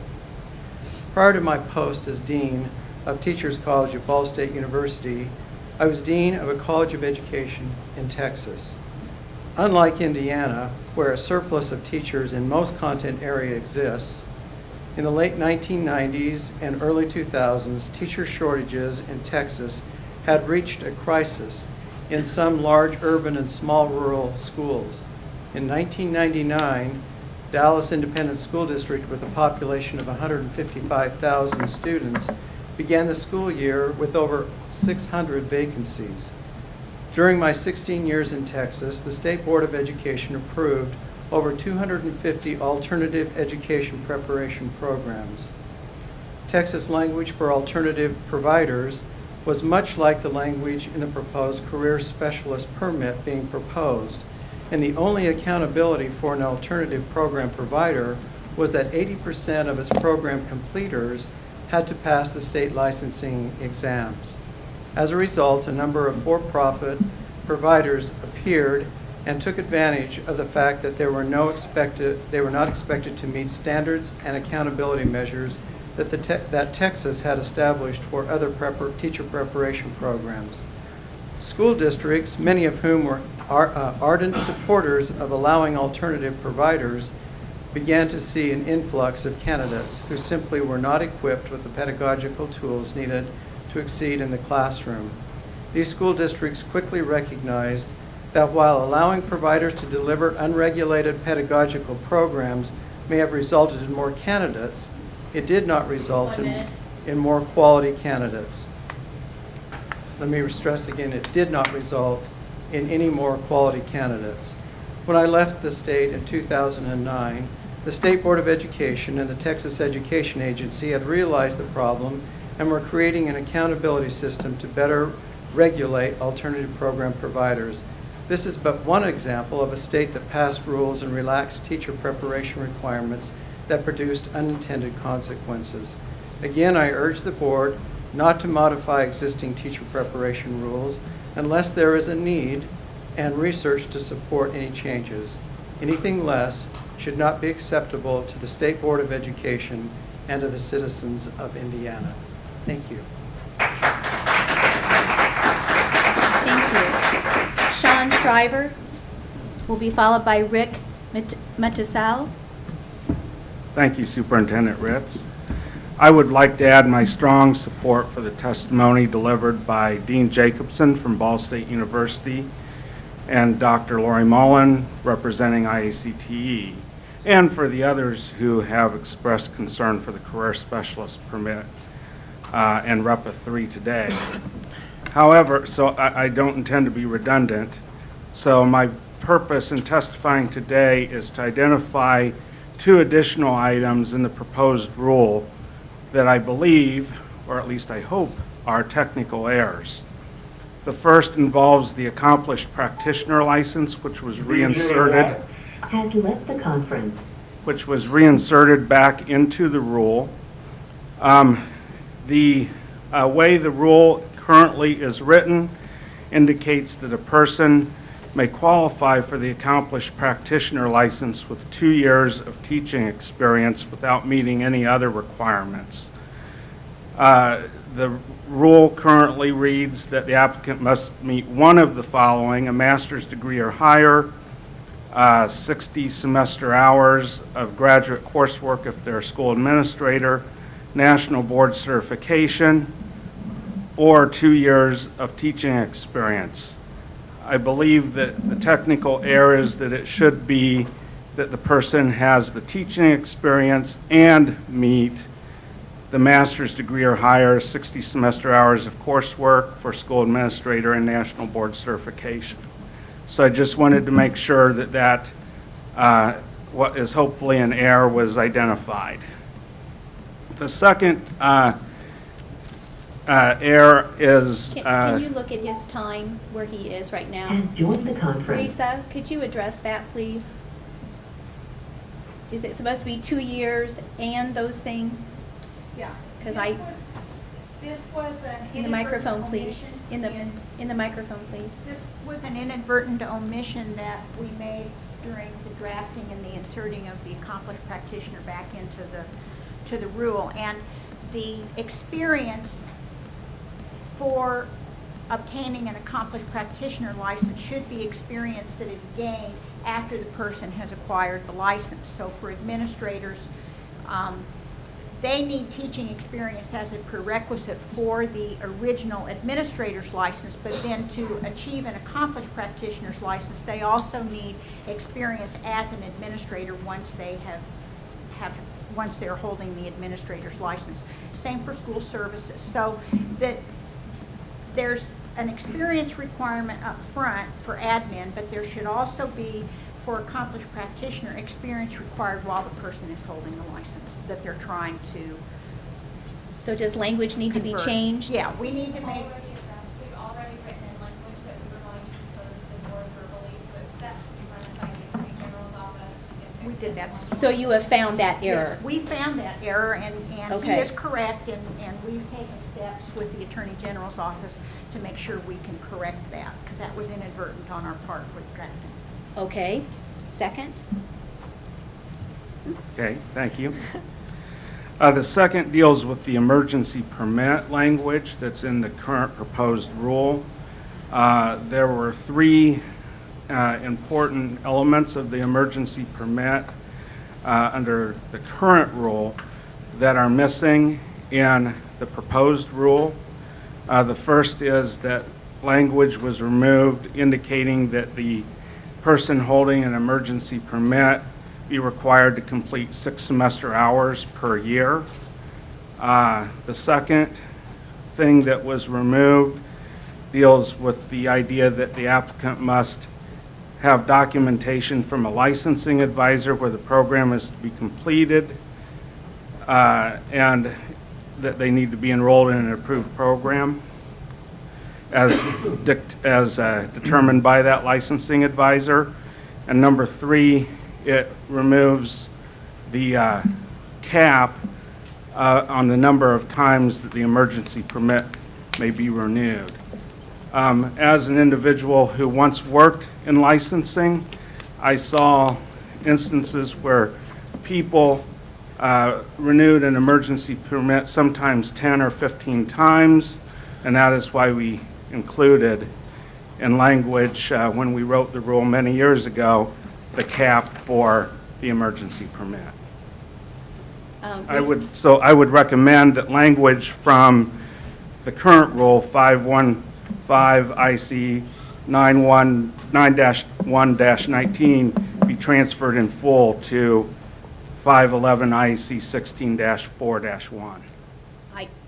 I would like Reese and Michelle to address this because it's my interpretation of any of this rulemaking that we were changing anything in emergency permits. I think that it's a difference in the way it's expressed in this current language. I don't think it's a difference in intent at all. The language says that an individual must demonstrate, in order to renew an emergency license for successive years, must demonstrate progress towards completion of an approved program. Now that is not written in the same way as saying a person has to have 6 semester hours every year and must have evidence that they're on an approved program, but it expresses that in a different way. An individual must demonstrate progress with work on transcripts towards completion of an approved program for licensure, and that's the way it's written currently in this language. What we did do is can I finish? Oh, no, I'm not. I'm just wanting to go next. I'm just I see. What we did do is we did take the 2-year cap off of renewals for emergency permits, and I'll explain why we did that. We are finding that it is not unusual for an individual who needs to be taking coursework towards full certification to enroll in a course and then have it be canceled for low enrollment. Or at the time the individual is entering into the program, there is a sequence that the courses should be taken in, and they're out of sequence at the time that they join the program. And so they are not always able to get exactly the courses that they need in the right sequence. Sometimes that really prevents them in finishing their program within 3 years, which would be the original and 2 renewals. So we removed the cap on this so that we wouldn't limit those individuals who can't get the coursework through no fault of their own, to allow them a little extra flexibility, but we would still expect them to show us that to demonstrate that they are making progress towards completing those requirements. So that's why we took the 2 years out. So this is the first time that the board is aware that we've removed caps from the emergency license? Because it was not in the original before the hearings. We did not change this language between the proposed version and this version. This So was the in proposed version was that way? Yes. Okay. The things that are different are in red. Yeah, anything that's changed between the proposed version and the version you have in front of you is in red. That was done, so as you know, it's a 50-page document. We did that to try to make it easy to spot the changes. Since this is technically a new rule that will exist in 511 for the first time, we didn't do the strikeout and bold the way that you would if you were amending a currently existing rule. So when it gets filed with the register, the red will be gone. It will all be bold, but for purposes of showing it to the board, we highlighted everything in red that was a change. And we tried to put some comments on the side to kind of explain, since we've talked about this rule at so many different board meetings, this was per a March vote, this was per the June meeting, so that everyone would be aware that we were being cognizant and conscientious about making sure we reflected all of those previous board meeting discussions. Has left the conference. If it's the board's will to restore the 2-year cap, we can easily make a clear vote to do that and still get this document moving forward. But Risa explained why it was removed. Well- And again, that was in the proposed version. This is not a change. So as it's written right now, though, I mean, somebody could work on an emergency permit forever. Well, they have to show documentation that demonstrates they're moving through a program. Pretty slowly. Well, it would depend on what program. If an individual has to already have a bachelor's degree before they can Sure. obtain an emergency permit. So they would be going into a certification program. Many people on emergency permits are in transition teaching programs. And so they are going to, be working through their program. It may take them 4 years to stay free, but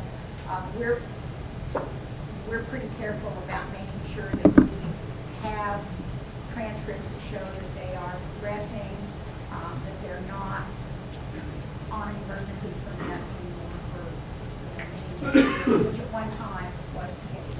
But that's reduced now because the other thing that has reduced the number of emergency permits is that the teachers that are on emergency permits are not considered to meet highly qualified requirements. And so school districts are much more hesitant to have teachers teaching for an extended period of time on an emergency permit because they cannot report them to meet highly qualified requirements. So my question Karen? was about removing the cap, but then we don't have a cap, because I guess the last time I felt like we talked about, there was also a limit on renewing the license for Career the specialists. career specialists as well, for the same reason. You have someone who takes one class frequently to keep renewing.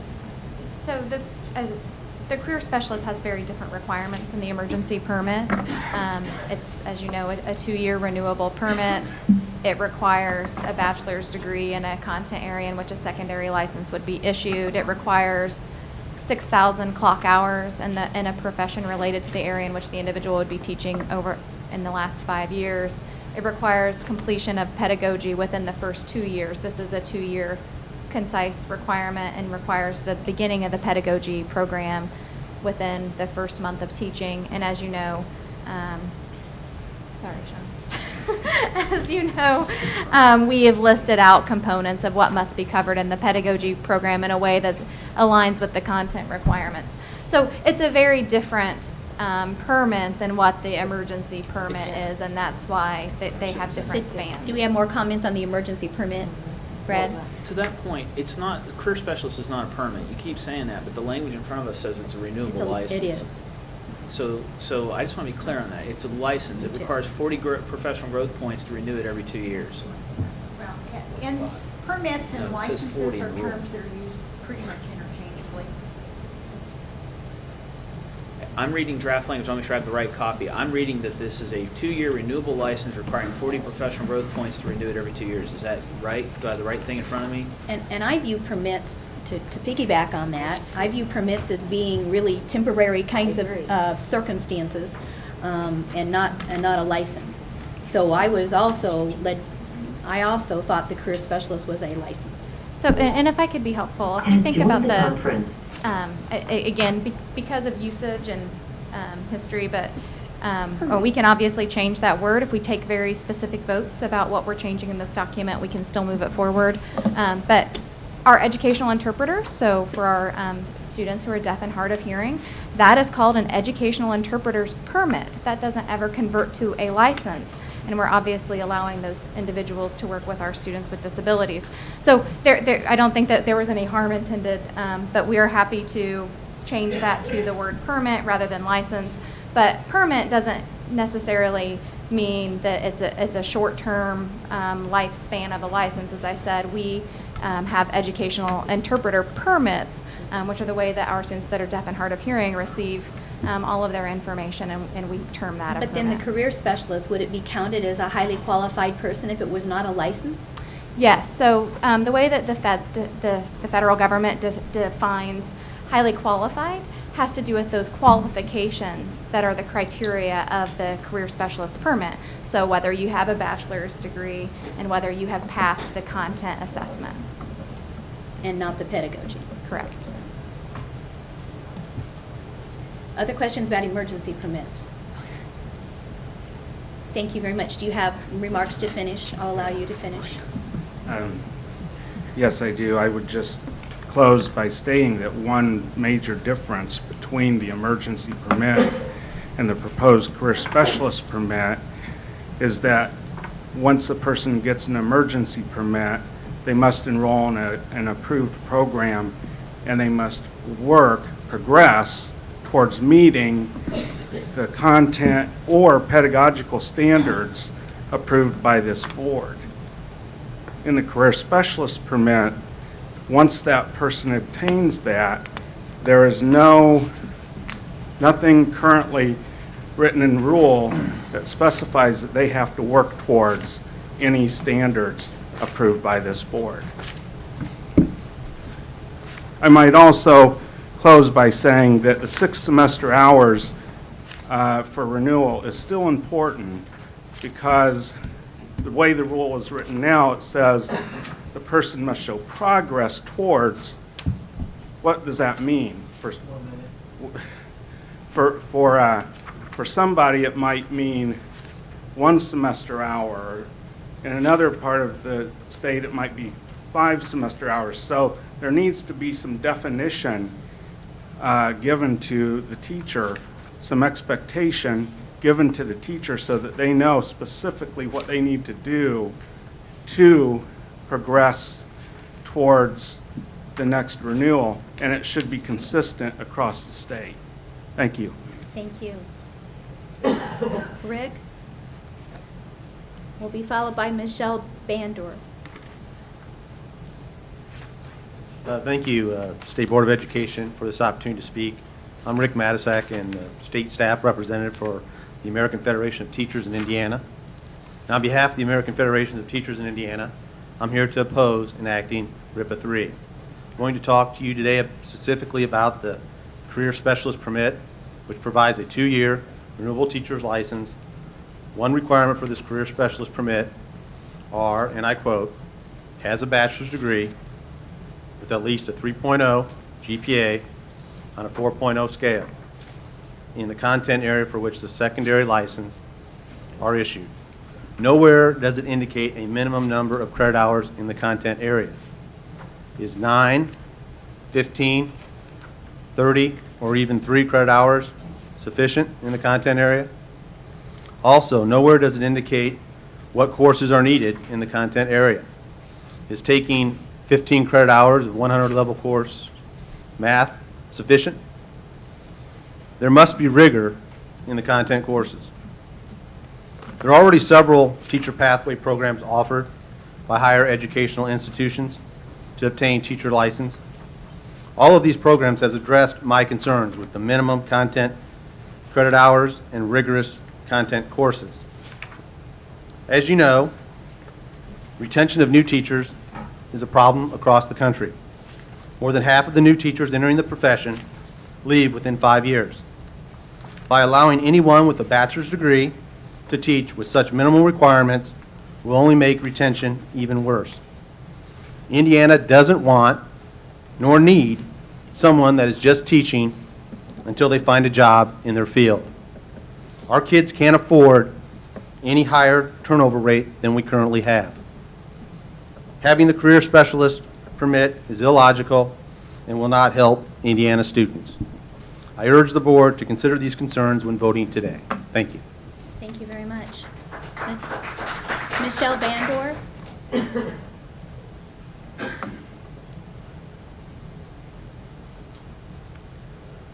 Hi, my name's Michelle Bandor. I'm a parent, never been a teacher. Right off the bat, after listening to the testimony and everything, it doesn't sound like these rules are even near ready to go. But my concern was already addressed. I'm concerned about teacher retention. And my daughter's a senior at Southside High School in Fort Wayne Community Schools. And I've been real active in the school system at her school.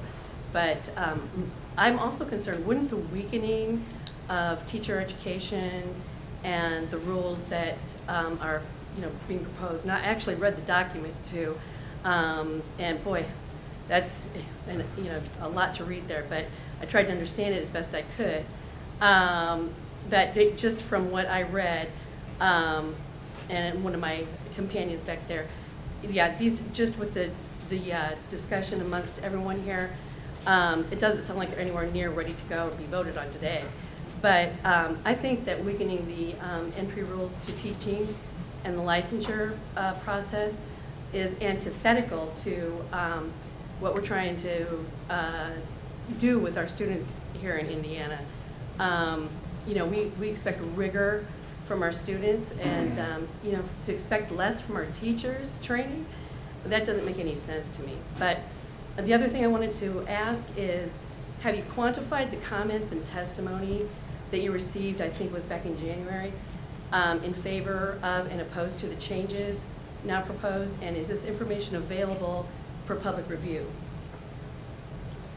We have. Okay. Where can it be found? Risa? Hot potato. Oh, that's right, Michelle compiled it all.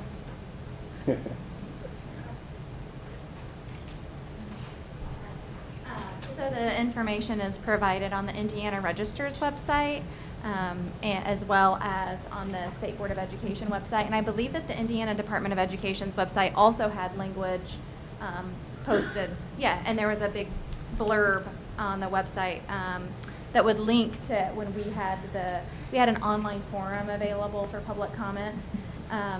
Risa's commenting. Link to the rulemaking docket is on the state Yes. website also. Yes, So so it's easy to find for, okay. we tried. We tried multiple locations, but we can Okay. I'm also more than happy to email a version, and we can even email this version that has some comments highlighted in red. Great, because thank you. I would, being active in the Parent-Teacher Association, I know a lot of parents, I mean, I'm kind of late to the game here a little bit, and I'm getting up to speed on, you know, everything that's going on. It's so important for us parents to be involved too. And I know, I think to weaken, again, I'll just reiterate, to weaken the standards for the teachers doesn't make any sense to me if we want to give the best education to our children. But I think all of us parents need to be aware of what's going on too, and to make that this information accessible to other parents at school is important. So thank you. I apologize, I have Thank to you. cut out of here. Thank you. Thanks. Ann Duff? Is Ann here? Oh, she had to leave. So we have no more speakers on REPA 3. We are here for the approval of the final rule language on REPA 3.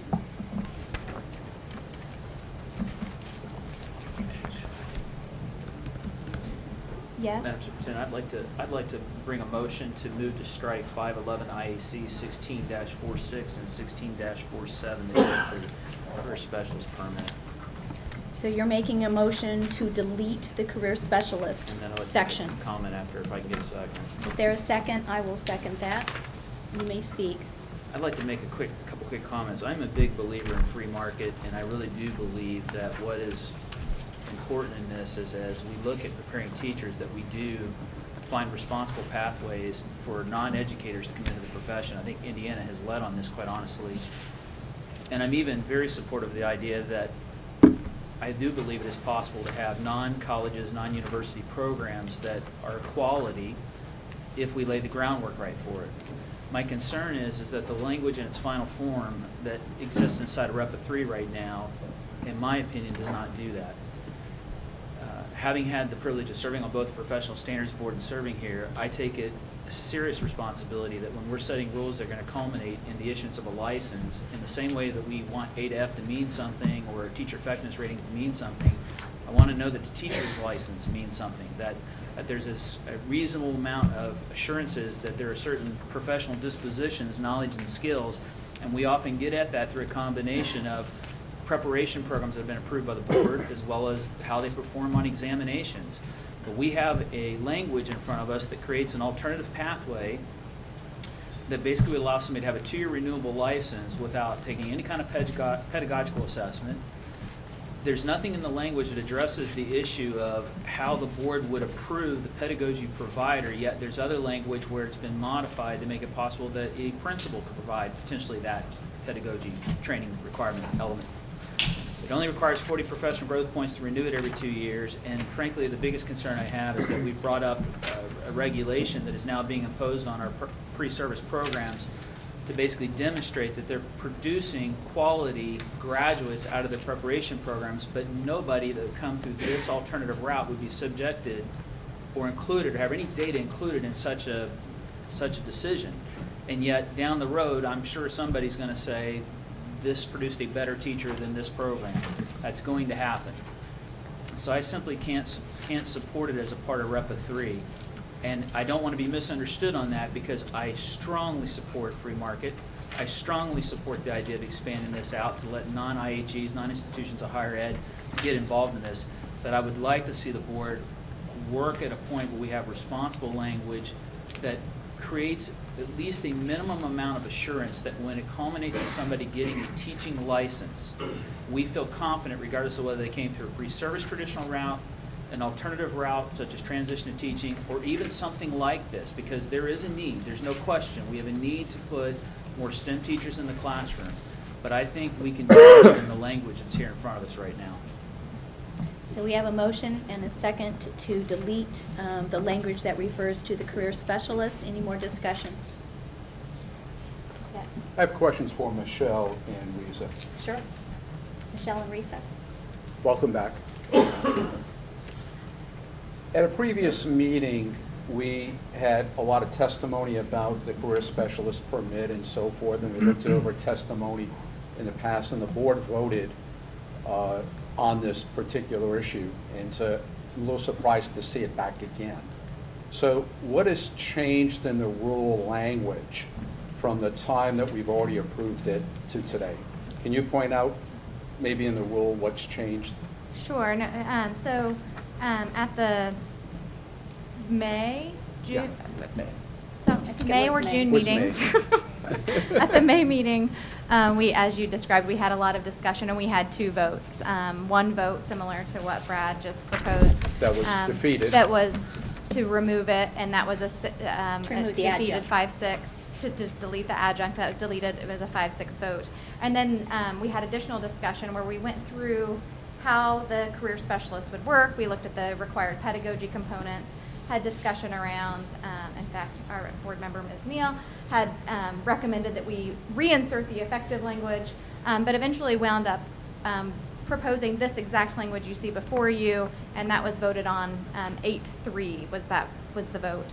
So this reflects that the document you have before you is our best attempt, and we've been pretty conscientious to make sure that we are reflecting all of those prior discussions and votes. Again, they're all highlighted in red. I guess I'm not talking about the entire Yeah. rule, because it goes on for 15, 20 pages. This vote is in regard to the career specialist Yes. permit. And that's, So yes. my question is, what has changed in the language from the vote we've already taken? Nothing. It reflects the 8-3 vote. So from a legal perspective, how can we vote on the same issue twice? Well, you could vote to change your prior vote until this becomes effective and is filed with the Indiana Register, in which case changing your vote would mean a new rulemaking. But at this point, you're voting on the entire document. If you were to change the overall will of the board, then we would just have to change the document. But we're not voting on the whole document. There's a motion to delete. Pardon me. It's the same. Yeah. I meant today, why it's before you. My other questions deal with the permit itself. If someone receives a permit, are they entitled to a job in a school? No, of course not. That would fall upon a principal or to make the hiring decision, superintendent, school board, to make that decision. Obviously, it's as everyone knows, it's once someone has a license or a permit, that is a criterion, but doesn't ensure anyone a job. So these people would not necessarily teach in Indiana schools. However, if a principal or superintendent or school board in their wisdom decided that we have an exceptional candidate with this permit, they could hire this person legally in the state of Indiana. Correct. So we give a lot of lip service to local control of public schools, and I just see this issue as an opportunity to reinforce and affirm our great school principals, great superintendents, great school boards to make that decision.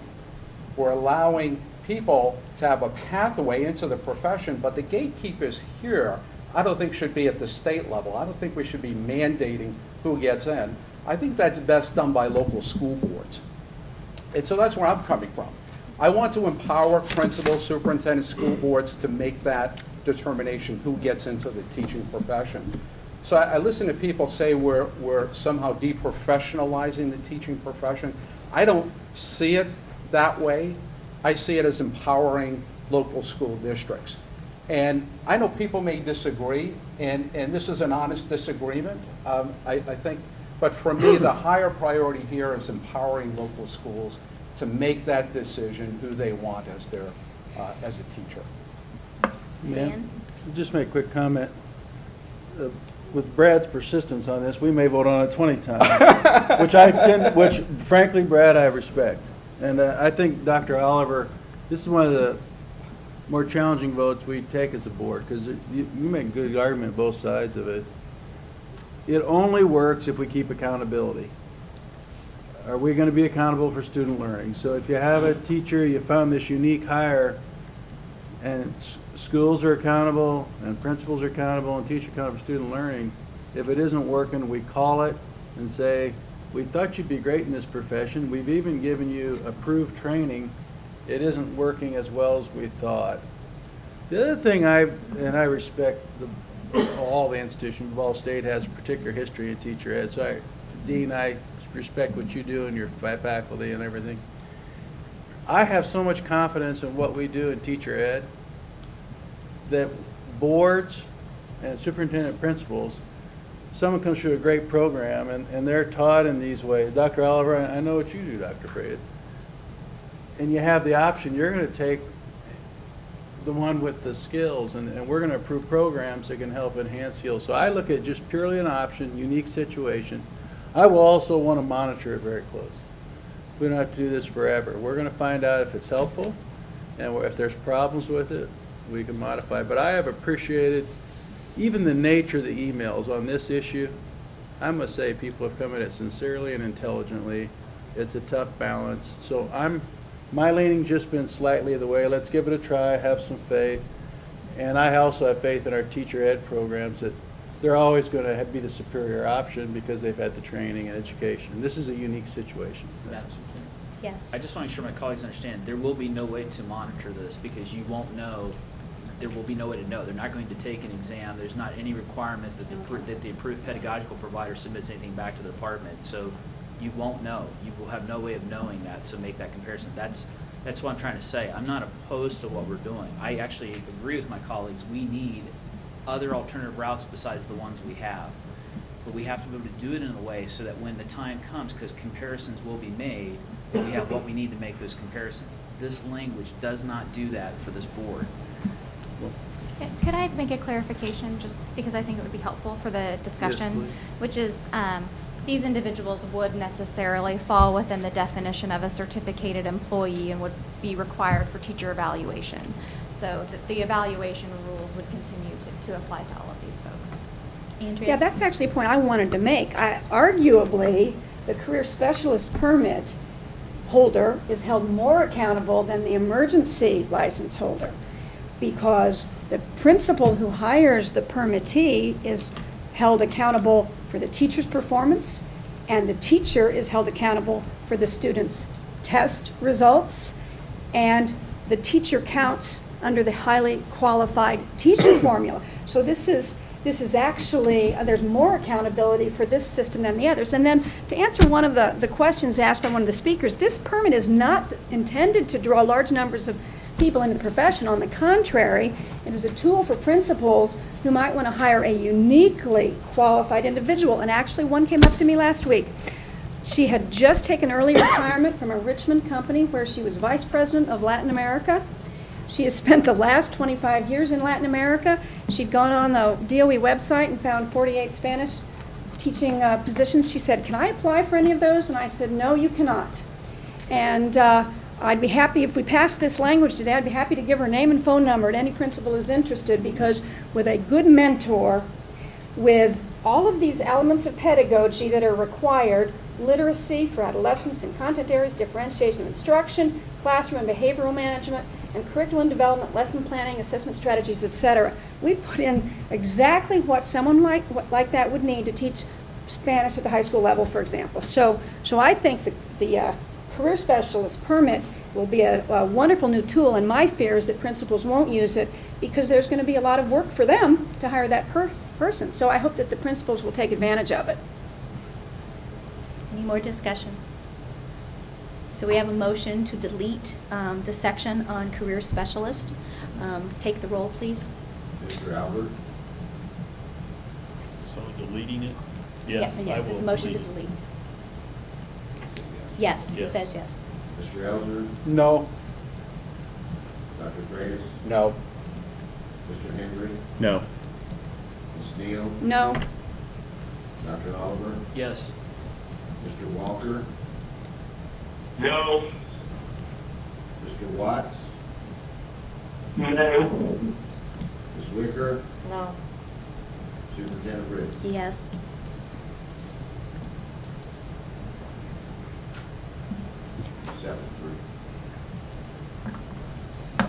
We are to the main vote, the approval of REPA 3 rule as written. So moved. Could we make a clarification that to include the language that we had testimony on around the accomplished practitioner license, which is an inadvertent error.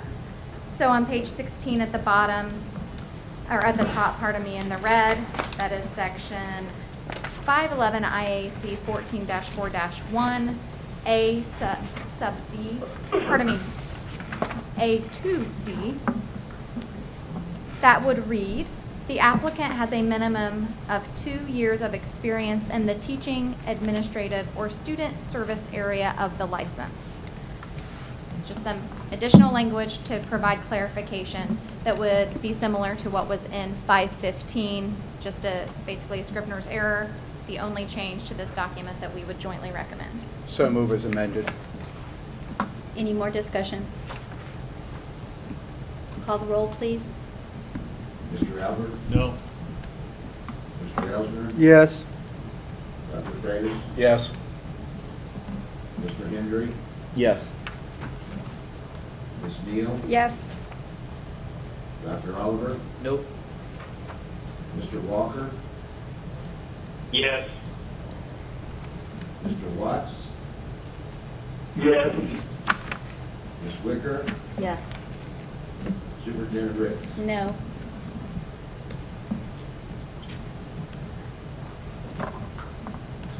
Seven, three. Motion carries 7-3.